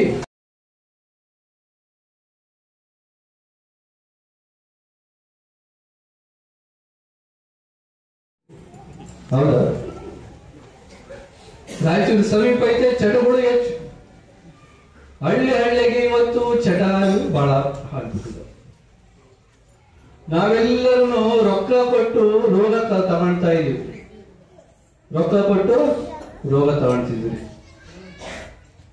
ಚೀಟಿ ಹಾಕ್ಲಾರ್ದು ಹುಡುಗಿಲ್ಲ, ಇವತ್ತು ಪಾನ್ ಪರಲ್ ಹಾಕ್ಲಾರ್ದು ಹುಡುಗಿಲ್ಲ, ಬೀಡಿ ಸಿಗರೇಟ್ ಸೇರ್ಲಾರ್ದು ಹುಡುಗರಿಲ್ಲ, ಜೊತೆಗೆ ಮಾಂಸಾಹಾರ ಮದ್ಯಪಾನ ಮಾಡ್ಲಾರ್ದು ಹುಡುಗರಿಲ್ಲ. ಕೆಟ್ಟು ಸೋಮಾರಿಗಳಾಗಿದ್ದಾರೆ. ಯಾಕೆಂದ್ರೆ ನಮ್ಮ ಅಪ್ಪನ ಹಂಗೆ ಕಟ್ಟಬೇಕು ಅಂತ ಜೀವನ ಮಾಡ್ತಿದ್ದ. ಹೆಣ್ಮಕ್ಳನ್ನ ದುಡಿಸಿ ಜೀವನ ಮಾಡೋದು ಈ ಭಾಗದಲ್ಲಿ ಬಹಳ. ಹೆಣ್ಮಕ್ಳು ಒಳಗು ಹೊಲ ಮನೆಗೆ ಮಾಡ್ಕೊಬೇಕು, ಅವ್ರು 100 ರೂಪಾಯಿ 200 ರೂಪಾಯಿ ತರಬೇಕು. ಅಂತವ್ರು ಯಾರು ಇಲ್ಲಲ್ಲ ಇವರೇ. ತಾವು ಮಾತ್ರ ಅವ್ರು ಬಡದು ತಸ್ಕೊಂಡು ಮತ್ತೆ ಚಲೋ ಬಟ್ಟೆ ಹಾಕೊಂಡು ಊರಾಗೆ ಚೈನ್ ಹೊಡ್ಕೊಂಡು ಕುಂದ್ರಬೇಕು ಅಂತ ಹುಡುಗರು ಬಹಳ ಆಗಿದ್ದಾರೆ ಅಂತ ಹೇಳ್ತೀನಿ. ಕಡಿಮೆ ಇರ್ಬೋದು ನಿಮ್ಮ ಊರಾಗಿ. ಹಾಗಾಗಿ ಜವಾಬ್ದಾರಿ ನಾವೆಲ್ಲರನ್ನು ಹೊಂದಬೇಕು. ಚಟ ಮಾಡಿ ಇವತ್ತು ಬಹಳಷ್ಟು ಹೆಣ್ಣು ಮಕ್ಕಳು ಅನಾಥರಾಗ್ತಾ ಇದ್ದಾರೆ. ಒಬ್ರು ಇಬ್ರು ಮಕ್ಕಳು ಇರ್ತಾರೆ, ಕುಡಿದು ಏನೋ ಕ್ಯಾನ್ಸರ್ ಬಂದು ಬಂದಿದ್ದ ಆಸ್ತಿನೆಲ್ಲ ದವಾಖಾನೆಗಿಟ್ರು ಉಳಿಲಾರ್ದೆ ಅವನು ಹೋಗಿರ್ತಾನೆ. ಈಕೆ ಮಕ್ಕಳು ಕರ್ಕೊಂಡು ಜೀವನ ಹೆಂಗ್ ಮಾಡ್ಬೇಕು? ಎಷ್ಟು ಮಂದಿ ಇದ್ದಾರೆ ನೀವು ಯೋಚನೆ ಮಾಡಿ. ಹೆಂಗ್ ಸತ್ತ? ಕುಡಿದು ಸತ್ತ. ಹೆಂಗ್ ಸತ್ತ? ತಂಬಾಕು ಸತ್ತ. ಹೆಂಗ್ ಸತ್ತ? ಜಗಳಾಡೇ ಸತ್ತ. ಮಂದಿ ಸಲುವಾಗಿ ಜಗಳ ಆಡೋದು. ಎಷ್ಟು ರೂಪಾಯಿಗೆ? ಬರೀ 1000 ರೂಪಾಯಿಗೆ 2000 ರೂಪಾಯಿಗೆ. ಹಾಗಾಗಿ ಇಂಥ ಮಕ್ಕಳು ಕಡಿಮೆ ಆಗ್ಬೇಕು ಅನ್ನೋ ಉದ್ದೇಶಗೋಸ್ಕರನ ನಾವು ಮನೆಗೆ ಹಳ್ಳಿಗೆ ಬರ್ತಾ ಇರ್ತಕ್ಕಂಥದ್ದು. ಮಕ್ಕಳು ಸ್ವಾಭಿಮಾನಿಗಳಾಗಿ ಜೀವನ ಮಾಡಕ್ ಕಲಿಸ್ಬೇಕು. ನೀವು ಯಾಕೆ ಕಲಿಯೋದಿಲ್ಲ ಅಂತಂದ್ರೆ ನೀವ್ ಹಂಗ್ ಸಾಕಿರ್ತೀರಿ ಮಕ್ಕಳನ್ನ. ಯಪ್ಪ ಕುಂದ್ರು ಊಟ ಮಾಡು 8 ಗಂಟೆ ತನ ಎದ್ದಳಿಸೋದಿಲ್ಲ. ಲಗ್ನ ಆಗಿದ್ರು ಮಗನಿಗೆ ನೀವೇ ದುಡ್ದು ಹಾಕ್ಬೇಕು. ನೀವು ಪ್ರಾಣಿ ಪಕ್ಷಿಗಳನ್ನು ನೋಡಿ ಕಲಿಬೇಕು. ಮಕ್ಕಳು ಹೆಂಗ್ ಬೆಳೆಸ್ತಾವ. ಜಗತ್ತಿಗೆ, ಇಡೀ ಜೀವ ಜಗತ್ತಿಗೆ ಒಂದು ಸಣ್ಣ ಗುಬ್ಬಿ ಇರುತ್ತೆ. ಆ ಗುಬ್ಬಿ ಮೊಟ್ಟೆ ಒಡೆದು ಮರಿ ಆದ್ಮೇಲೆ ಸಣ್ಣ ಕ್ರಿಮಿ ಕೀಟಗಳನ್ನ ತಂದು ಸಾಯಿಸಿ ತಂದು ಬಾಯಿಗೆ ಹಾಕುತ್ತೆ. ಆಮೇಲೆ ಅರೆಬರೆ ಸತ್ತಂತ ಕ್ರಿಮಿ ಕೀಟಗಳು ತಂದು ಮುಂದಾಕುತ್ತೆ, ಕುಕ್ಕೆ ತಿನ್ಲಿ ಅಂತ. ಆಮೇಲೆ ಏನ್ ಮಾಡುತ್ತೆ? ಜೀವಂತ ತಂದು ಮುಂದಿಡುತ್ತೆ. ನೀನು ಹೊಡ್ಕೊಂಡು ತಿನ್ನು ಅಂತ ಬೇಟೆಯಾಡೋದು ಕಲಿಸುತ್ತೆ. ನೀವು ನಿಮ್ಮ ಮಕ್ಕಳಿಗೆ ಜಗತ್ನಾಗೆ ಬೇಟೆಯಾಡಿ ಅಂತಂದ್ರೆ ಇನ್ನೊಬ್ರನ್ನ ವಂಚಿಸಿ ಅಂತಲ್ಲ, ಜಗತ್ತನ್ನ ಎದುರಿಸಿ ಎಲ್ಲರ ಜನಗಳಿಗೆ, ಯಾವುದೇ ಜನಗಳಿಗೆ ಮೋಸ ಹೋಗ್ಲಾರ್ದಂಗೆ, ಇನ್ನೊಬ್ಬರಿಗೆ ಮೋಸ ಮಾಡ್ಲಾರ್ದಂಗೆ ಯಾವುದೇ ಊರಿಗೆ ಹೋದ್ರೂ ಬದುಕುವಂತ ವಿದ್ಯೆಯನ್ನ ಮಕ್ಕಳಿಗೆ ಕಲಿಸ್ಕೊಡ್ಬೇಕಪ್ಪ. ಅಂತ ವಿದ್ಯೆ ಬರೋದು ಶಿಕ್ಷಣದಿಂದ, ಅಂತ ವಿದ್ಯೆ ಬರೋದು ಹೊರಗೆ ಹೋಗಿ ಒಡನಾಟ ಇರೋದ್ರಿಂದ. ಒಂದು ಸೋಮಾರಿತನ ಬಿಡಿಸ್ಬೇಕು, ಒಂದು ದುಶ್ಚಟ ಬಿಡಿಸ್ಬೇಕು, ಮತ್ತೊಂದು ಕಡೆಗೆ ಸ್ವಾಭಿಮಾನ. ಹುಡುಗರು ಮನೆಗೆ ತಯಾರಾಗಬೇಕು. ಮಾಳಿಂಗರಾಯ ಬಹಳ ದೊಡ್ಡ ಮಹಾತ್ಮ, ಕೇಳಿದ್ರಲ್ಲ. ಮಾಳಿಂಗರಾಯ ಬೀರಪ್ಪನ ಶಿಷ್ಯ ಆತ. ಭೂಲೋಕದಲ್ಲಿ ಇವತ್ತಿಗೂ ಶಿವಪಾರ್ವತಿಯಿಂದ ಮುಂಡಾಸ್ ಪಡೆಯುವಂತಹ ಭಕ್ತ ಯಾರಾದ್ರೂ ಇದ್ರೆ ಮಾಳಿಂಗರಾಯ. ನೀವು ದೀಪಾವಳಿ ಅಮಾವಾಸ್ಯೆ ಹುಲಿಜಯಂತಿ ಅಂತ ಬರುತ್ತಲ್ಲ, ಬಿಜಾಪುರದ ಬಾಡು, ಮಹಾರಾಷ್ಟ್ರ ಬಾಡು, ಲಕ್ಷಾಂತರ ಜನ ಬರ್ತಾರಲ್ಲಿ ಆ ದರ್ಶನ ಮಾಡೋದಿಕ್ಕೆ. ಆತ ಏನ್ ಕೆಲಸ ಮಾಡ್ತಿದ್ದ ಅಂದ್ರೆ ಗುರು ಸೇವೆ ಮಾಡ್ತಿದ್ದ, ಕಾಯಕ ಮಾಡ್ತಿದ್ದ, ರಾಜ್ಯಭಾರ ಮಾಡ್ತಿದ್ದ. ಇವತ್ತಿನ ಗ್ರಾಮ ಪಂಚಾಯತಿ ಸದಸ್ಯ ಟೊಂಕ ಬಗ್ಸಿ ಬರ್ಕೆ ಇಡೋದಕ್ಕೆ ಹಿಂದೆ ಮುಂದೆ ನೋಡ್ತಾನೆ, ಅಥವಾ ಇನ್ನೊಂದು ಕೆಲಸ ಮಾಡೋದಕ್ಕೆ ಹಿಂದೆ ಮುಂದೆ ಆಡ್ತಾನೆ. ಇನ್ನು ಶಾಸಕರುಗಳು ಮಂತ್ರಿಗಳಂತೂ ಮುಗದೆ ಹೋಯ್ತು. ಅವರಿಗೆ ಆಳು ಕಾಳುಗಳು ನೂರಾರು ಆಳು ಕಾಳುಗಳು. ಮಾಳಿಂಗರಾಯ ಬಾರಾಮತಿ ತೇರಾಮತಿ ಅನ್ನುವಂತಹ ರಾಜ್ಯಕ್ಕೆ ಮಹಾರಾಜ ಆತ. ಮಹಾರಾಜ ಆಗಿದ್ರು ಏನ್ ಮಾಡ್ತಿದ್ದ? ಕುರಿ ಕಾಯ್ತಾ ಇದ್ದ. ಸಾವಿರಾರು ಕುರಿಗಳು. ಇವತ್ತು ನಿಮ್ ಭಾಗದಲ್ಲಿ ಏನಾದ್ರು ಕುರಿಗಳಿದಾವೆ ಅಂತಂದ್ರೆ ಅದು ಮಾಳಿಂಗರಾಯ ಕೊಟ್ಟಂತ ಭಿಕ್ಷೆ. ಮಾಳಿಂಗರಾಯ ಕೊಟ್ಟಂತ ಭಿಕ್ಷೆ. ಮಾಳಿಂಗರಾಯ ಏನ್ ಮಾಡ್ತಿದ್ದ? ತಾನು ಕುರಿಗಳನ್ನ ಕಾಯ್ದೋದ್ರ ಜೊತೆಗೆ ಯಾರಿಗೂ ಮಾರ್ತಿರ್ಲಿಲ್ಲ. ತನಗೆ ಬಂದಂತ ಭಕ್ತರಿಗೆ 20 ಕುರಿ, 40 ಕುರಿ, 100 ಕುರಿ ಓಡಿಸ್ತಾರೆ. ಯಾವಾಗೋ ಶತಮಾನಗಳ ಹಿಂದೆ ಆತ ರಾಜನಾಗಿದ್ರು ಕುರಿಗಳನ್ನ ಕಾಯ್ತಿದ್ದ. ಜೊತೆಗೆ ಏನ್ ಮಾಡ್ತಿದ್ದ? 9 ಸಿದ್ಧರ ಸೇವೆಯನ್ನ ಮಾಡ್ತಿದ್ದ. ಮತ್ತೆ ಬೀರಪ್ಪನ ಸೇವೆಯನ್ನ ಮಾಡ್ತಿದ್ದ, ಯೋಗವನ್ನ ಮಾಡ್ತಿದ್ದ, ಮರಿ ಕುರಿಗಳನ್ನ ಸಾಕ್ತಾ ಇದ್ದ. ಇಷ್ಟೆಲ್ಲವನ್ನ ಮಾಡ್ತಾರೆ. ಭೂಲೋಕದಲ್ಲಿ ಶಿವ ನೋಡಿದ್ರೆ ಯಾವಾಗ್ಲೂ ನನ್ ಚಿಂತೆ ಬಿಟ್ಟು, ಇಡೀ ಲೋಕದ ಚಿಂತೆ ಬಿಟ್ಟು ಮಾಳಿಂಗರಾಯನ ಕಡೆನೆ ಅವನು ಕುರಿ ಹಟ್ಟಿಯಲ್ಲೇ ಇರ್ತಾನಲ್ಲ ಅಂತಂದ್ಬಿಟ್ಟು ಪಾರ್ವತಿಗೆ ಚಿಂತೆ ಆಯ್ತು. ಎಂತ ಸೇವೆ ಮಾಡ್ತಿರ್ಬೇಕು, ನಾನು ನೋಡ್ತೀನಿ ಅಂತ ಬಂದ್ರೆ ಪಾರ್ವತಿಯ ಸೇವೆಯನ್ನ ನೋಡೋದಿಕ್ಕೆ, ಪಾರ್ವತಿಗೆ ಮಾಳಿಂಗರಾಯನ ಸೇವೆಯನ್ನ ನೋಡಕ್ಕೆ ಆಗೋದಿಲ್ಲ. ಇಲ್ಲಿರ್ತಾನೆ ಅಂದ್ರೆ ಅಲ್ಲಿ, ಅಲ್ಲಿರ್ತಾನೆ ಅಂದ್ರೆ ಅಲ್ಲಿರ್ತಾನೆ. ಕೊನೆಗೆ ಶೀಲವಂತಿಯ ಹೆಸರಿನಲ್ಲಿ ಪಡೆದು ಭಗವಂತ ಹೇಳಿರ್ತಾನೆ ಏನಂತ? ನೋಡಪ್ಪ, ಬೇಡ, ಅವನ ಸೇವೆ ನೋಡಕ್ ಆಗೋದಿಲ್ಲ, ಬಡಿಸೋದಕ್ಕೂ ಸಾಧ್ಯ ಆಗೋದಿಲ್ಲ. 3 ಲೋಕದವರು ಮಾಡಲಾರ್ದಂತ ಸೇವೆ ಆತ ಮಾಡ್ತಾ ಇದ್ದಾನೆ, ಯಾರು ಆತನಿಗೆ ಪರೀಕ್ಷೆ ಮಾಡಕ್ ಆಗೋದಿಲ್ಲ ಅಂತಂದ್ರು ಅದ್ಯಾವ ಹುಲು ಮನುಷ್ಯ, ನಾನ್ ನೋಡ್ಕೊಂಡ್ ಬರ್ತೀನಿ ಅಂತ ಪಾರ್ವತಿ ಹಠ ಹಿಡಿದು ಬರ್ತಾಳೆ. ನನ್ ಬರೀ ಎಷ್ಟು ಟೈಮ್ ತಗೊಂಡ್ಬಂದಿರ್ತಾಳೆ, ಅರ್ಧ ಗಂಟೆಗೆ ಬಂದು ನೋಡ್ಕೊಂಡ್ ಬರ್ತೀನಿ ಅನ್ನಂಗೆ ಏನೋ ಟೈಮ್ ತಗೊಂಡಿರ್ತಾಳೆ. ಆತನ ನೋಡಕ್ಕೆ ಆಗೋದಿಲ್ಲ. ಮಾಳಿಂಗರಾಯನ ಪಾರ್ವತಿಗೆ ನೋಡಕ್ಕೆ ಆಗೋದಿಲ್ಲ. ನೋಡು, ನೀನ್ ಮತ್ತೆ ಆ ತಾಸ್ ಮುಗುದಿ ಅಂತಂದ್ರೆ ನೀನ್ ಭೂಲೋಕದಲ್ಲೇ ಉಳಿಬೇಕಾಗುತ್ತೆ ಅಂತ ಶಿವ ಹೇಳುತ್ತಾರೆ. ಹಾಗಾಗಿ ಇವತ್ತಿಗೂ ಉತ್ತರ ಕರ್ನಾಟಕ, ಮಹಾರಾಷ್ಟ್ರ ಭಾಗದಲ್ಲಿ ಶೀಲವಂತಿ ಅಂತ ಹೆಸರು. ಶೀಲವಂತಿ ಹೆಸರು ಬಹಳ ದೊಡ್ಡ ಹೆಸರು. ಆ ಶೀಲವಂತಿ ಹೆಸರಿನಲ್ಲಿ ಪಾರ್ವತಿ ಮಾಳಿಂಗರಾಯನ ಸೇವೆಯನ್ನ ನೋಡೋಕ್ಕಾಗ್ದೇನೆ ಸೋತು ಭೂಲೋಕದಲ್ಲಿ ಉಳಿದು ಅಂತಂದ್ಬಿಟ್ಟು ಅಂತ ಮಾಳಿಂಗರಾಯ ನಮ್ಗೆಲ್ಲರಿಗೂ ಆದರ್ಶ ಆಗಬೇಕು. ಸಾಕ್ಷಾತ್ ಭಗವಂತನೇ ಆಗಿದ್ರು ಸಹಿತನ ಯಾರು? ಹನುಮಂತ ಸತ್ಕಾರ್ಯಗಳಿಗೆ ಸಮುದ್ರವನ್ನ ದಾಟಿಸುವಂತಹ ಸೇವೆಯನ್ನ ಮಾಡ್ತಾ ಇದ್ದ. ಸಾಕ್ಷಾತ್ ಭಗವಂತನೇ ಆಗಿದ್ರು ಸಹಿತನ ರೇವಣ ಸಿದ್ಧ, ರೇಣುಕಾಚಾರ್ಯ ಕೆರೆ, ಕಟ್ಟೆ, ಬಾವಿಗಳನ್ನ, ಅನ್ನ ಚಿತ್ರಗಳನ್ನ ನಿರ್ಮಾಣ ಮಾಡ್ತಾ ಇದ್ದ. ನಾವೇನ್ ಮಾಡ್ತಾ ಇದೀವಿ? ಯಾವಾಗ್ಲೂ ಚಿಂತೆ ಮಾಡ್ತೀವಿ, ನಮ್ಮ ಅಣ್ಣ ಎಷ್ಟು ಕೊಡ್ತಾನೆ, ನನ್ನ ತಮ್ಮ ಎಷ್ಟು ಕೊಡ್ತಾನೆ, ನಮ್ಮ ಅಪ್ಪ ಎಷ್ಟು ಕೊಡ್ತಾನೆ, ನನ್ನ ಹೆಂಡತಿ ಎಷ್ಟು ಕೊಡ್ತಾಳೆ, ಮಂದಿಯಿಂದ ಎಷ್ಟು ಸಿಗುತ್ತೆ ಅಂತಾನೆ ಯೋಚನೆ ಮಾಡ್ತೀವಿ ಹೊರತು ನಾನ್ ದುಡಿದಿದ್ದಲ್ಲೇ ನಾನು ಸಂತೃಪ್ತಿಯಿಂದ ಜೀವನ ಮಾಡ್ತೀನಿ ಅನ್ನುವಂತ ಮನುಷ್ಯರು ಇವತ್ತು ಕಡಿಮೆ ಆಗ್ತಾ ಇದ್ದಾರೆ. ಹಾಗಾಗಿ ನೀ 100 ರೂಪಾಯಿ ಕೊಡುವಪ್ಪ, ಗಂಜಿನೇ ಊಟ ಮಾಡು, ಅದರಲ್ಲಿರುವಂತಹ ಆತ್ಮಶಕ್ತಿ ಮತ್ತೊಬ್ರು ಕೊಟ್ಟಿದ್ದ ಭಿಕ್ಷೆಯಲ್ಲಿ ಬರೋದಕ್ಕೆ ಸಾಧ್ಯ ಇಲ್ಲ. ಮತ್ತೊಬ್ರು ಕೊಟ್ಟ ಭಿಕ್ಷೆಯಲ್ಲಿ ನಾನು ಬದುಕ್ತೀನಿ ಅಂತಂದ್ರೆ ಅದು ಸಾಧ್ಯ ಇಲ್ಲ. ಅದು ಸ್ವಾಭಿಮಾನದ ಬದುಕಲ್ಲ. ಎಷ್ಟೇ ಕೊಡ್ತೀನಿ ಅಂತಂದ್ರೂ ಸಂಗೊಳ್ಳಿ ರಾಯಣ್ಣ ಬ್ರಿಟಿಷ್ ಪರ ಹೋರಾಟ ಮಾಡಲಿಲ್ಲ. ನಮ್ಮ ನಾಡಿಗೋಸ್ಕರ ಉಪವಾಸ ಹೋರಾಟ ಮಾಡ್ತೀನಿ ಹೊರತು ನಿಮ್ ರೊಕ್ಕ ಬೇಡ, ಅಧಿಕಾರ ಬೇಡ, ನಿನ್ನ ಭೂಮಿ ಬೇಡ, ನಮ್ಮ ರಾಜ್ಯದಿಂದ ನೀವು ಹೊರಡ್ರೆ ಸಾಕು ಅನ್ನುವಂತಹ ನಿಷ್ಠಾವಂತರು. ನೀವು ಹುಣಸಿಹಾಳಲ್ಲಿ ಸರ್ಕಲ್ ನೋಡಿದೆ, ರಾಯಣ್ಣ ಸರ್ಕಲ್ ನೀವು ಮಾಡಿದ್ರಿ. ಹೀಗಾಗಿ ಸ್ವಾಭಿಮಾನದ ಬದುಕು ನಮ್ಗೆ ಆಗ್ಬೇಕು. ಒಂದನೇದು. ಎರಡನೇದು, ದೇವರಿಗೆ ನಾವು ಸದಾ ನಿಷ್ಠರಿರ್ಬೇಕು. ದೇವರಿಗೆ ನಿತ್ಯ 2 ನಿಮಿಷ 3 ನಿಮಿಷನಾದ್ರೂ ಮನಸಾರೆ ಸ್ಮರಣೆ ಮಾಡಬೇಕು. ದೇವ್ರ ಸನ್ನಿಧಿಗೆ ಹೆಂಗ್ ಹೋಗ್ಬೇಕು ಅಂತಂದ್ರೆ, ನಿಮ್ ಮನೆಯಲ್ಲಿ ದೇವ್ರ ಕೋಣೆ, ದೇವ್ರ ಜಗಲಿ ಐತೆ ಅಂತಂದ್ರೆ, ನೀವು ಅಪ್ಪ ಅಮ್ಮನ ಹತ್ರ ಸಣ್ಣ ಮಗು ಇದ್ದಾಗ ಹೆಂಗೆ ಹೋಗ್ತಿದ್ರಿ, ಎಲ್ಲವನ್ನ ಮರೆತು ಅಪ್ಪ ಅಮ್ಮನ ಹತ್ರ ಪ್ರೀತಿ, ಅವರ ಮಡ್ಲೆ ಸೇರೋದಕ್ಕೆ ಹೆಂಗ್ ಹೋಗ್ತಿದ್ರಲ್ಲ, ಯಾವ್ದು ಆಸೆ ಇದ್ರೆ ಬರೀ ಪ್ರೀತಿಗೋಸ್ಕರ, ಒಂದ್ ಮುತ್ತಿಗೋಸ್ಕರ, ಒಂದ್ ಅಪ್ಪಿಗೆಗೋಸ್ಕರ ಅಪ್ಪ ಅಮ್ಮನ ಹತ್ರ ಹೆಂಗ್ ಹೋಗ್ತಿದ್ರಲ್ಲ, ಹಂಗೆ ನೀವೆಷ್ಟೇ ವಯಸ್ಸಾಗಿದ್ರು ಜಗ್ಲಿ ಹತ್ರ ಹೋದಾಗ ನೀನು ಹುಡುಗ ಅನ್ನೋದು ಬೇಡ, ವಯಸ್ಸಾದನು ಅನ್ನೋದು ಬೇಡ, ಹೆಣ್ಮಗಳು ಅನ್ನೋದು ಬೇಡ, ಎಲ್ಲ ಭಾವನೆ ಮರೆತು ನಾನು ನಿನ್ನ ಮಗಳು, ನಾನು ನಿನ್ನ ಮಗ, ನೀನು ನನ್ನ ತಂದೆ ಅನ್ನೋ ಭಾವನೆಯಿಂದ ಹೋಗಿ ನಮಸ್ತೆ ಮಾಡಿ ಆತನಿಗೆ ಒಂದು ಸ್ಮರಣೆ ಮಾಡ್ರಿ. ಯಾವ ಮಂತ್ರ ಬೇಡ ಬಂಧುಗಳೇ, ಯಾವ ಮಂತ್ರನೂ ಬೇಡ.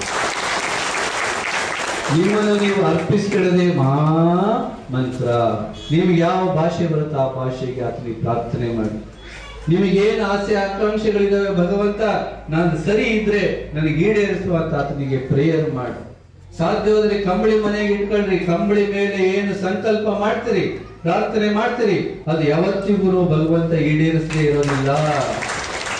ಹಾಗಾಗಿನೇ ಶತಶತಮಾನಗಳಿಂದ ಮನುಷ್ಯ ಯಾವಾಗೆಲ್ಲ ದೇವರನ್ನ ಪೂಜೆ ಮಾಡೋದು ಪ್ರಾರಂಭ ಮಾಡ್ದ ಅವಾಗಿನಿಂದ ಕಂಬಳಿ ಶ್ರೇಷ್ಠ ಅಂತ ಹೇಳಿ ಕಂಬಳಿ ಮೇಲೆ ಕೂತು ಧ್ಯಾನ ಮಾಡುವಂತ ಪರಂಪರೆ ಬಂದೈತೆ. ಭಂಡಾರಾಚರಿ, ವಿಭೂತಿ ಹಚ್ಚರಿ, ನಾಮ ಹಾಕೋರಿ. ನಿಮ್ಮ ಸಂಪ್ರದಾಯವನ್ನ ನೀವು ಚಾಚು ತಪ್ಪದೇ ಮಾಡಬೇಕು. ಅದನ್ನ ನಿಮ್ಮ ಮಕ್ಕಳು ನೋಡ್ಬೇಕು. ಅಂತ ಸಂಪ್ರದಾಯಸ್ಥ ಮನೆಯ ಮಕ್ಕಳು ಯಾವತ್ತೂ ತಂದೆ ತಾಯಿಗೆ ಎದುರು ಮಾತಾಡೋದಿಲ್ಲ. ಯಾಕಂದ್ರೆ ಮನೆಯಲ್ಲಿ ದೈವ ಬಲ ಕಾಪಾಡ್ತಾ ಇರ್ತೈತೆ. ಆ ಮಗುವಿಗೆ ಭಯ ಇರ್ತೈತೆ, ನಮ್ಮಪ್ಪ ಧರ್ಮವಂತ ದೈವಿ ಭಕ್ತ ಅಂತ ಒಂದು ಭಯ ಇರ್ತೈತೆ. ಬರೀ ಕುಡಿಯೋದು ತಿನ್ನೋದು ಜಗಳ ಮಾಡೋದೇ ಮಾಡಿದ್ರೆ ಏನಾಗುತ್ತೆ, ಮಗ ಬಲಿಯತನ.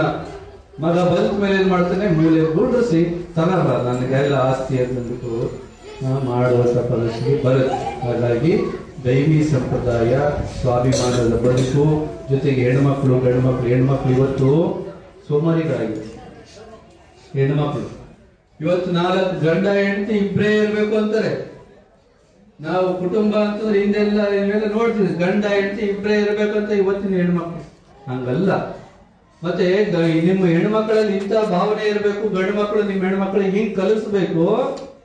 ಎಷ್ಟೇ ಮಂದಿ ಮನೆಗೆ ಬಂದ್ರೆ ನೀರಾದ್ರೂ ಕೊಡ್ತೀನಿ, ಚಾ ಆದ್ರೂ ಕೊಡ್ತೀನಿ, ಮನೆಗಿದ್ರೆ ಊಟ ಆದ್ರೂ ಮಾಡಿಸ್ತೀನಿ, ಎಷ್ಟು ಮಂದಿನಾದ್ರು ಕರ್ಕೊಂಬ ಅಂತಂದ್ಬಿಟ್ಟು ಗಂಡು ಮಕ್ಕಳಿಗೆ ಹೇಳುವಂತರೇ ಇರ್ಬೇಕು. ಹಂಗಿಲ್ಲ ಇವತ್ತು ಹೆಣ್ಮಕ್ಳು. ಏನಾಗಿದ್ರೆ ಒಬ್ರು ಯಾರು ಕರ್ಕೊಂಡ್ ಬಂದ್ರೆ ಅಡಿಗೆ ಮನೆಗೆ ಆಲೆ ಚಾಲುವಾಗಿರ್ತದೆ, ಸಪ್ಪಳಗಳು ಬಹಳ ಆಗಿರ್ತದೆ, ಮುನ್ಸ್ಕೊಳ್ಳೋದು ಬಹಳ ಆಗುತ್ತೆ.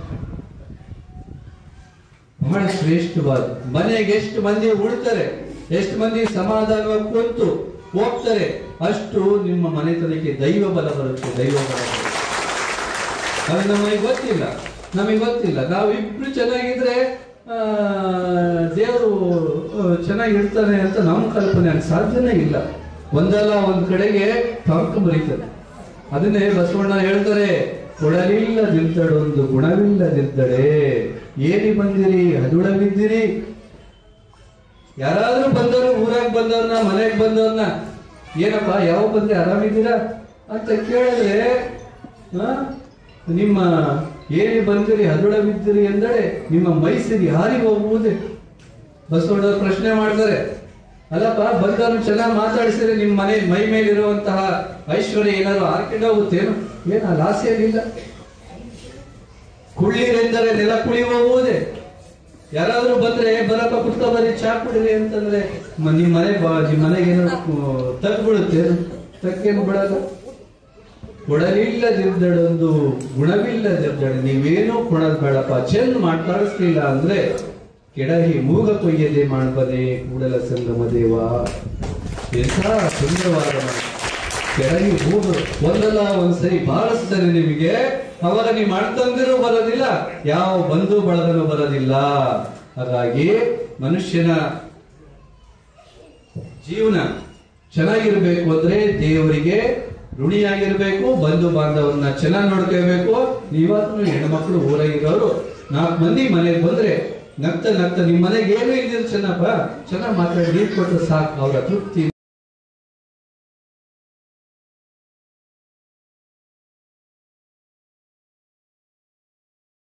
ಮೇಳ ಕೂಡರುವ ಕೈಲಾಸ ಪಾಳೆ ಹತ್ತರುವ ಶರಣರ ಮೇಳ ಕೂಡರುವ ಕೈಲಾಸ ಪಾಳೆ ಹತ್ತರುವ ಹೆಣಿಗೆ ಬಣ್ಣ ದರ್ಶನವ ಬಾದ ಬಾದ ಕಲಿಯರುವ ಬೇಡಿದ್ದು ಭಾಗ್ಯ ಕೊಡುವ ಭಗವಂತನ ನೆನೆಯರುವ ಬೇಡಿದ್ದು ಭಾಗ್ಯ ಕೊಡುವ ಭಗವಂತನ ನೆನೆಯರುವ ಬಾಡಿಗೆ ಎತ್ತಿನಂಗ ದುಡಿದು ಸತ್ತ ಹ್ಯಾಂಗ ಹಿಡಿಬೇಕು ಶಿವನ ಗುಂಗ ಮರಳಿ ಭವಕ್ಕೆ ಬಾರದಂಗ ಹಿಡಿಬೇಕು ಶಿವನ ಗುಂಗ ಮರಳಿ ಭವಕ್ಕೆ ಬಾರದಂಗ 12 ತಾಸರವ್ವ ಹೊಲ ಮನೆ ಕೆಲಸ ಮಾಡರವ್ವ 12 ತಾಸರವ್ವ ಹೊಲ ಮನಿ ಕೆಲಸ ಮಾಡರವ್ವ 2 ತಾಸರವ್ವ ಶಿವನ ಭಜನೆ ಮಾಡರವ್ವ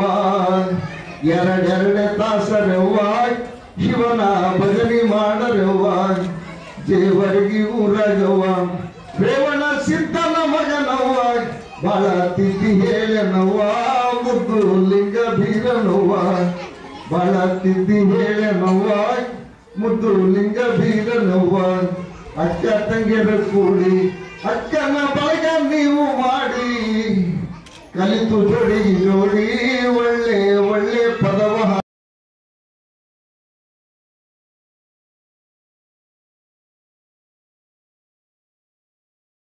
ಸಾಂಪ್ರದಾಯಿಕವಾಗಿ ಇಟ್ಟಂತ ಮಾಸ ಶ್ರಾವಣ ಮಾಸ. ಯಾಕಪ್ಪ ಅಂತಂದ್ರೆ ರೈತರು ಬೆಳೆ ಬೆಳೀತನ, ಕ್ರಿಮಿನಾಶಕಗಳನ್ನ ಚೆಲ್ತನ, ತನ್ನ ಹೊಟ್ಟೆಗೋಸ್ಕರನ, ಒಳ್ಳೆ ಬೆಳೆಯನ್ನ ತೆಗೆಯೋಕ್ಕೋಸ್ಕರನ ಸಹಸ್ರಾರು ಜೀವರಾಶಿಗಳನ್ನ ಸಾಯಿಸಿರ್ತಾನೆ. ಹಿಂದಿನ ಕಾಲದಲ್ಲಿ ಎತ್ತುಗಳನ್ನ ಹೊಡೆದು ಹುತ್ತಿ ಬಿತ್ತಿಸ್ಕೊಂಡಿರ್ತಾನೆ. ಹಾಗಾಗಿ ಅದರ ಪಾಪ ಹೇಗೆ ಇವಾಗ ಬೆಳೆ ಬರುವಂತ ಸಂದರ್ಭ ಇನ್ಮೇಲೆ ಶ್ರಾವಣ ಮಾಸ ಅಂತಂದ್ರೆ ಕಾರ್ತಿಕ್ ಮಾಸ, ಶ್ರಾವಣ ಮಾಸ ಬೆಳೆ ಬರುತ್ತೆ. ಹೊಲದಲ್ಲಿ ಕೆಲಸ ಅಷ್ಟಾಗಿರೋದಿಲ್ಲ. ಶ್ರಾವಣ ಮಾಸದಲ್ಲಿ ನಾನೆಲ್ಲ ಕರ್ಮಗಳನ್ನ ಪಾಪಗಳನ್ನ ನಾಶ ಮಾಡಬೇಕು ಅಂತಂದ್ಬಿಟ್ಟು ಹಿಂದೂ ಭಾರತೀಯ ಸಂಸ್ಕೃತಿಯಲ್ಲಿ ಶ್ರಾವಣ ಮಾಸವನ್ನ ದೇವರ ಸ್ಮರಣೆಗೆ, ಮಹಾತ್ಮರ ಸ್ಮರಣೆಗೆ, ಮತ್ತೆ ಧ್ಯಾನಕ್ಕೆ, ಪೂಜೆಗೆ, ಪುನಸ್ಕಾರಕ್ಕೆ, ಮದ್ಯಪಾನ ಮಾಂಸಾಹಾರ ಮಾಡಬಾರದು ಅನ್ನುವಂತಹ ನೀತಿ ನಿಯಮಗಳನ್ನ ಹಾಕಿದ್ದಾರೆ. ಅದನ್ನ ಯಾರು ಪಾಲಿಸೋರು? ಯಾರು ಪಾಲಿಸೋರು? ಯಾರು ಪಾಲಿಸ್ತಾರೆ ಅವರಿಗೆ ಭಗವಂತನ ಸಾಮ್ರಾಜ್ಯದಲ್ಲಿ ಸ್ಥಾನ ಉಂಟು. ಯಾರು ಪಾಲಿಸೋದಿಲ್ಲ ಅವರಿಗೆ ನರಕ ಕಟ್ಟಿಟ್ಟ ಬುದ್ಧಿ. ಹಾಗಾಗಿ ಧಾರ್ಮಿಕ ಸಂಪ್ರದಾಯಗಳನ್ನು ನಾವೆಲ್ಲರೂ ಪಾಲಿಸಬೇಕು. ನಮ್ಮೆಲ್ಲರಿಗೆ ಮನೆ ದೇವರಿದ್ದಾರೆ. ನಮ್ಮ ಮನೆ ದೇವರು ಹನುಮಪ್ಪ ಅಂತಾರೆ, ನಮ್ಮ ಮನೆ ದೇವರು ಮೈಲಾರಲಿಂಗ ಅಂತ, ನಮ್ಮ ಮನೆ ದೇವರು ಬೀರಪ್ಪ ಅಂತಾರೆ, ನಮ್ಮ ಮನೆ ದೇವರು ಮತ್ತೊಂದು ದೇವರು. ಆ ದೇವರ ಸಂಪ್ರದಾಯಗಳನ್ನ ನಾವು ಚಾಚು ತಪ್ಪದೆ ನಡೆಸ್ಕೊಂಡು ಹೋಗ್ಬೇಕು. ಬಹಳ ಮಂದಿ ನೀವು ಪುರೋಹಿತರಿಗೆ ಹೋಗಿ ಕೇಳ್ರಿ, ಕಷ್ಟ ಬಂದಾಗ ನಿಮ್ಮ ಮನೆ ದೇವ್ರು ಕಾಡ್ತಾ ಇದ್ದ ನೋಡಪ್ಪ, ನಿಮ್ಮ ಮನೆ ದೇವ್ರು ಕಾಡಿಕೆ ಐತಿ ನೋಡಪ್ಪ, ಏನೋ ತಪ್ಪು ಮಾಡಿದೀನಿ ನೋಡಪ್ಪ ಅಂತ. ಹಾಗಾಗಿ ಶ್ರಾವಣ ಮಾಸ ಪಾಪಗಳನ್ನ ಸಂಹಾರ ಮಾಡಿಕೊಳ್ಳುವಂತ ಮಾಸ, ಪುಣ್ಯಗಳನ್ನ ಸಂಪಾದನೆ ಮಾಡುವಂತಹ ಮಾಸ. ಸಾಧು ಸತ್ಪುರುಷರನ್ನ ಒಂದಿವಸನಾದ್ರೂ ಮನೆಗೆ ಕರೆದು ಒಂದಿಷ್ಟು ಪ್ರಸಾದ ಮಾಡಿಸಿ ಕೈಲಿದ್ದಷ್ಟು 10 ರೂಪಾಯಿ 100 ರೂಪಾಯಿ ಕೊಟ್ರೆ, ಒಬ್ಬ ಸಾಧು ಪ್ರಸಾದ ಮಾಡಿದ್ರೆ ಸಾವಿರಾರು ಜನಗಳಿಗೆ ಪ್ರಸಾದ ಮಾಡಿಸಿದಂತಹ ಪುಣ್ಯ ಬರುತ್ತೆ ಅಂತ ಶಾಸ್ತ್ರಗಳು ಹೇಳ್ತಾರೆ. ಶಿವಯೋಗಿಯೋ ಸಂತೃಪ್ತೋ ತೃಪ್ತೋ ಭವತಿ ಅಂತ ಒಂದು ಶಾಸ್ತ್ರ ಬರುತ್ತೆ, ಶ್ಲೋಕ ಬರುತ್ತೆ. ಒಬ್ಬ ಶಿವಯೋಗಿಗೆ, ತ್ಯಾಗಿಗೆ, ಯೋಗಿಗೆ ಪ್ರಸಾದ ಮಾಡಿಸಿದ್ರೆ ಎಲ್ಲ ಜೀವರಾಶಿಗಳಿಗೆ ಅದು ಹಿಂದಿನ ಕಾಲದಿಂದಲೂ ಐತಿ. ಅಲ್ಲಿ ಇದಾಯ್ತು, ಕೆಲವರು ಮಾಡ್ತಾರೆ. 5 ದಿವ್ಸಕ್ಕೆ ಒಂದೊಂದು ಮನೆ ಕರ್ಕೊಂಡೋಗಿ ಉಗ್ಗಿ ಉಳಿಸಿದ್ದೆ. ಐನರುಗಳಿಗೆ ಶ್ರಾವಣ ಮಾಸ ಬಂತಂದ್ರೆ ಅಂಜಿಕೆ, ಎಷ್ಟು ಅಂತ ಸಿಹಿ ಉಡ್ಲಪ್ಪ ದಿವಸ ಮನೆಗೆ ಹೋಗಿ. ಶ್ರಾವಣ ಮಾಸದಲ್ಲಿ ನಾವು ಇಂಥ ಪದ್ಧತಿಯನ್ನ ಆಚರಣೆ ಮಾಡಬೇಕು ಅಂತ ಹುಣಸಿಯಾಳ ಗ್ರಾಮಕ್ಕೆ ನಾವು ಬಂದು ಹೇಳ್ತಾ ಇದ್ದೀವಿ. ಇನ್ಮೇಲೆ ಆದ್ರೂ ದಿವಸ ಶ್ರಾವಣ ಮಾಸ ಮುಗಿಯೋ ತನಕನ ಕುಡಿಬ್ಯಾಡ್ರಿ, ತಿನ್ಬ್ಯಾಡ್ರಿ, ಮದ್ಯಪಾನ ಮಾಂಸಾಹಾರ ಮಾಡಕ್ ಹೋಗ್ಬ್ಯಾಡ್ರಿ. ಯಾರೇ ಆಗಿರ್ಲಿ. ನಿಮ್ಮ ಮಕ್ಕಳು ನಿಮ್ಮನ್ನ ನೋಡಿ ಕಲಿತಾರೆ. ನಾವು ಮನುಷ್ಯರಾಗಿ ಹುಟ್ಟಿರ್ತಕ್ಕಂಥದ್ದು ಬರೀ ದುಡಿದ್ವಿ, ಉಂಡ್ವಿ, ಮಲ್ಕೊಂಡ್ವಿ ಅನ್ನೋದಕ್ಕೋಸ್ಕರ ಅಲ್ಲ. ದೇವರಿಗೆ ಕೃತಜ್ಞತೆಯನ್ನ ಸಲ್ಲಿಸೋದಕ್ಕೋಸ್ಕರ, ದೇವರ ಪ್ರೀತಿಯನ್ನ ಪಡೆದು ಮೋಕ್ಷವನ್ನ ಪಡೆಯೋದಕ್ಕೋಸ್ಕರನ ಮನುಷ್ಯನ ಜನ್ಮ ಬಂದಿರತಕ್ಕಂಥದ್ದು. ಮೋಕ್ಷವನ್ನ ಪಡೆಯೋದಕ್ಕೋಸ್ಕರ ನಾವು ಈ ಜನ್ಮವನ್ನ ಮತ್ತೆ ತಪ್ಪಿಸ್ಕೊಂಡ್ವಿ ಅಂತಂದ್ರೆ ನಾವು ಮತ್ತೆ ಹುಳ ಆಗ್ಬೇಕು, ಕ್ರಿಮಿ ಆಗ್ಬೇಕು, ಸೊಳ್ಳೆ ಆಗ್ಬೇಕು, ಚೇಳ ಆಗ್ಬೇಕು, 84 ಲಕ್ಷ ಜೀವರಾಶಿಗಳು ಅಂತ ಹಕ್ಕು ಮಹಾದೇವಿ ಆಗಲಿ ಎಲ್ಲ ಯೋಗಿ ಎಲ್ಲ ಧರ್ಮಗಳು ಹೇಳ್ತಾರೆ. ಹಾಗಾಗಿ ಧನ್ಯ ಈ ಮನುಷ್ಯನ ಜನ್ಮನೇ ಧನ್ಯ. ನಮ್ಮಲ್ಲಿ ಏನಾಗ್ಬಿಟ್ಟೈತೆ ಅಂತಂದ್ರೆ ಬರೀ ಲಿಂಗಾಯತರಷ್ಟೇ ಪೂಜೆ ಮಾಡಬೇಕು, ಬರೀ ಸನ್ಯಾಸಿಗಳಷ್ಟೇ ಪೂಜೆ ಮಾಡಬೇಕು, ಬರೀ ಬ್ರಾಹ್ಮಣರಷ್ಟೇ ಪೂಜೆ ಮಾಡಬೇಕು ಅನ್ನೋ ನಂಬಿಕೆ ಐತಿ. ಅವರಿಗಷ್ಟೇ ದೇವರು ಒಲಿತಾನೆ ಅನ್ನುವಂತ ನಂಬಿಕೆ ಐತಿ. ಅದನ್ನ ನಂಬಿಕೊಂಡು ನಾವು ಪೂಜೆ ಧ್ಯಾನದಿಂದ ಬಾಹಿರರಾದ್ರೆ ನಮ್ಮ ಜನ್ಮಕ್ಕೆ ನಾವೇ ಮೋಸ ಮಾಡ್ಕೊಂಡಂಗೆ. ಕಲ್ಮಲ್ ಕರಿಯಪ್ಪ ತಾತ ಯಾವ ಜಾತಿ ಆತ? ಬೇಡರ್ ಕಣ್ಣಪ್ಪ ಯಾವ ಜಾತಿ ಆತ? ಜಾತಿ ನೋಡಿ ದೇವರು ಒಲಿಯೋದಿಲ್ಲ, ವಯಸ್ಸು ನೋಡಿ ದೇವರು ಒಲಿಯೋದಿಲ್ಲ, ರೊಕ್ಕ ನೋಡಿ ದೇವರು ಒಲಿಯೋದಿಲ್ಲ, ಅಂದ ಚಂದ ನೋಡಿ ದೇವರು ಒಲಿಯೋದಿಲ್ಲ. ಪೂಜೆ ಪುನಸ್ಕಾರಗಳನ್ನ ಮಂದಿಗೆ ವಿಜೃಂಭಣೆಯಿಂದ ಕಾಣದ್ ಮಾಡಿದ್ರೆ ದೇವರು ಒಲಿಯೋದಿಲ್ಲಪ್ಪ. ಮನಸಾರೆ ದೇವರಿಗೆ ನಿಮ್ಮ ಮನಸ್ಸು ಬೇಕಾಗೈತೆ, ನಮ್ಮೆಲ್ಲರ ಮನಸ್ಸು. ದೇವರ ನಿಜವಾದ ಸಾಮ್ರಾಜ್ಯ ಯಾವ್ದಪ್ಪ ಅಂದ್ರೆ ದೇವರು ಬಯಸೋದೇನು ಅಂತಂದ್ರೆ ನಮ್ಮ ಹೃದಯ. ನಮ್ಮ ಹೃದಯದಲ್ಲಿ ನಾವು ದೇವರಿಗೆ ಜಾಗ ಕೊಟ್ಟಿದ್ದೀವೇನೋ ಅಂತ ನಾವು ಯೋಚನೆ ಮಾಡಿದ್ರೆ ಸ್ವಲ್ಪನೂ ಇಲ್ಲ. ಬರೀ ಮಕ್ಕಳು, ಮೊಮ್ಮಕ್ಕಳು, ಸೊಸೆಯರು, ಅವ್ರು ಹಿಂಗಂದ್ರು ಇವ್ರು ಹಂಗಂದ್ರು, ನಾನು ಯಾವಾಗ ಜಗಳ ತಕ್ಕಣ ಸಮಯ ಕಾಯ್ತಾ ಇರ್ತೀವಿ. ದ್ವೇಷವನ್ನ ಸಾಧಿಸೋದಕ್ಕೋಸ್ಕರನ ಸಮಯ ಕಳೆಯೋದ್ರಲ್ಲೇ ಮನಸ್ಸಿನ ತುಂಬಾ ಹೃದಯ ತುಂಬಾ ದ್ವೇಷಕ್ಕೋಸ್ಕರನ, ಸ್ವಾರ್ಥಕ್ಕೋಸ್ಕರನ, ನಮ್ಮೆಲ್ಲರ ಏನು ಮನುಷ್ಯನ ಮೇಲೆ ಹಗೆತನ ಸಾಧಿಸೋದಕ್ಕೋಸ್ಕರನ ನಮ್ಮ ಬಂಧು ಬಳಗದ ಮೇಲೆ ನಾವು ಹಗೆಯನ್ನ ಸಾಧಿಸ್ತೀವಿ, ದ್ವೇಷ ಸಾಧಿಸ್ತೀವಿ. ಹಾಗಾಗಿ ಯಾರು ಹೃದಯವನ್ನ ದೇವರಿಗೋಸ್ಕರನ ಖಾಲಿ ಮಾಡ್ತಾರೆ, ದೇವರಿಗೋಸ್ಕರನ ಸ್ವಲ್ಪ ಜಾಗ ಕೊಡ್ತಾರೆ. ಹೆಂಗೆ ನನ್ನ ಮಗ ಇಷ್ಟೊತ್ತಾಯ್ತು ಬರ್ಲಿಲ್ಲಲ್ಲ ಅಂತಂದ್ಬಿಟ್ಟು ನೀವು ಮನೆಗೆ ಬರ್ಲಾರ್ದು ಮಗನ ಬಗ್ಗೆ ಚಿಂತೆ ಮಾಡ್ತೀರಿ, ಮಗಳ ಬಗ್ಗೆ ಚಿಂತೆ ಮಾಡ್ತೀರಿ. ರಾಯಚೂರಿಗೆ ಹೋಗಿದ್ದು ನನ್ನ ಗಂಡ ಬರ್ಲಿಲ್ಲಲ್ಲ ಅಂತಂದ್ಬಿಟ್ಟು ಚಿಂತೆ ಮಾಡ್ತೀರಿ. ನಾನು ಅಲ್ಲೆಲ್ಲೋ ಒಲೆ ಮೇಲೆ ಇಟ್ಟು ಬಂದಿದ್ದೆ, ಅಲ್ಲೆಲ್ಲೋ ಒಡವೆ ಇಟ್ಟು ಬಂದಿದ್ದೆ, ಅಲ್ಲೆಲ್ಲೋ ರೊಕ್ಕ ಇಟ್ಟು ಬಂದಿದ್ದೆ, ನಾನು ಹೋಗತ್ತನ ಇರುತ್ತೋ ಇಲ್ಲೋ, ಯಾರಾದ್ರೂ ತಗೊಂಡೋಗ್ತಾರ ಹಂಗೆ ಚಿಂತೆ ಮಾಡ್ತಿರಲ್ಲ ಮನಸ್ಸಿನಾಗೆ. ಸ್ವಲ್ಪ ಆದ್ರೂ ನಮ್ಮ ಮನೆ ದೇವ್ರ ಬಗ್ಗೆ, ಶಿವನ ಬಗ್ಗೆ, ಪರಮಾತ್ಮನ ಬಗ್ಗೆ ಒಂದ್ ದಿವಸನಾದ್ರೂ ನಾವು ಯೋಚನೆ ಮಾಡ್ತೀವ? ದೇವರ ಗುಡಿಗೆ ಹೋದಾಗಷ್ಟೇನೆ ನಮಗೆ ದೇವರು ನೆನಪು, ಅದ್ ಬಿಟ್ಟರೆ ನಮಗೆ ದೇವರು ನೆನಪೇ ಆಗೋದಿಲ್ಲ. ನಮ್ಮ ದೇವರ ಜನ್ಮಾಂತರದ ಒಡೆಯ ಭಗವಂತ ಇವತ್ತು ಯಾವ್ದೋ ಜಾತಿಯಲ್ಲಿ ಹುಟ್ಟಿರ್ಬೋದು, ಯಾರೋ ತಂದೆ ತಾಯಿ ಆಗಿರ್ಬೋದು, ಆದ್ರೆ ಜನ್ಮಾಂತರಕ್ಕೆ ನಮ್ಮ ಒಡೆಯ ಯಾರಪ್ಪ, ನಮ್ಮ ತಂದೆ ಯಾರಪ್ಪ ಅಂದ್ರೆ ಭಗವಂತ. ಅಂತ ತಂದೆಯನ್ನ ನಾವು ಸ್ಮರಣೆ ಮಾಡ್ತಕ್ಕಂಥದ್ದು ನಮ್ಮ ಆದ್ಯ ಕರ್ತವ್ಯ. ಹಾಗಾಗಿನೇ ಅದನ್ನ ತಿಳ್ಕೊಂಡವರು ಮಾಳಿಂಗರಾಯ, ಅದನ್ನ ತಿಳ್ಕೊಂಡವರು ಕನಕದಾಸರು, ಅದನ್ನ ತಿಳ್ಕೊಂಡವರು ವಾಲ್ಮೀಕಿ ಮಹರ್ಷಿ. ಹಾಗಾಗಿ ಅವರು ದೇವರಿಗೆ ತಮ್ಮನ್ನ ತಾವು ಸುಮ್ಮನೆ ಸಂಸಾರಕ್ಕೆ ಎಷ್ಟು ಬೇಕೋ ಭಿಕ್ಷೆ ಮಾಡ್ಕೊಂತಿದ್ರು, ಉಡ್ತಿದ್ರು, ಮತ್ತೆ ದೇವ್ರ ಧ್ಯಾನದಲ್ಲೇ ಇರ್ತಿದ್ರು. ದೇವರಿಗೋಸ್ಕರ ಸರ್ವಸ್ವವನ್ನು ಅರ್ಪಣೆ ಮಾಡ್ಕೊಂಡ್ರು, ದೇಶಕ್ಕೋಸ್ಕರ ಸರ್ವಸ್ವವನ್ನು ಅರ್ಪಣೆ ಮಾಡ್ಕೊಂತ ಜನಗಳನ್ನ ಏನ್ ಮಾಡ್ತಾಳೆ ಭೂಮಿ ತಾಯಿ ಅಂದ್ರೆ ಹೊತ್ತು ಮೆರೆಸ್ತಾಳೆ. ಭೂಮಿ ತಾಯಿ ರಾಜ ಮಹಾರಾಜರುಗಳೆಲ್ಲ ಭೂಮಿ ತಾಯಿ ಭೂಮಿಯಲ್ಲಿ ಮಣ್ಣಾಗಿಸ್ಬಿಡ್ತಾಳಕ್ಕೆ. ನಾನು ಕೋಟ್ಯಾಧೀಶ ಇದ್ದೆ, ನಾನು ಈ ದೇಶದ ಪ್ರಧಾನಿ ಇದ್ದೆ, ಇಡೀ ಜಗತ್ತಾಳ್ದೆ. ಭೂಮಿ ತಾಯಿ ಯಾರು ಬಿಡಂಗಿಲ್ಲ, ಎಲ್ಲರೂ ಮಣ್ಣಾಗಿರ್ತಾರೆ. ಆದ್ರೆ ತ್ಯಾಗಿಗಳನ್ನ, ಯೋಗಿಗಳನ್ನ, ಜ್ಞಾನಿಗಳನ್ನ ಅವರು ಹುಟ್ಟಿದಾಗ ನಿಮ್ಮಂತ ಮನುಷ್ಯರು ಕಲ್ಲು ಹೋಗ್ದಿರ್ತಾರೆ, ಹುಚ್ಚ ಅಂದಿರ್ತಾರೆ, ಅವಮಾನ ಮಾಡಿರ್ತಾರೆ.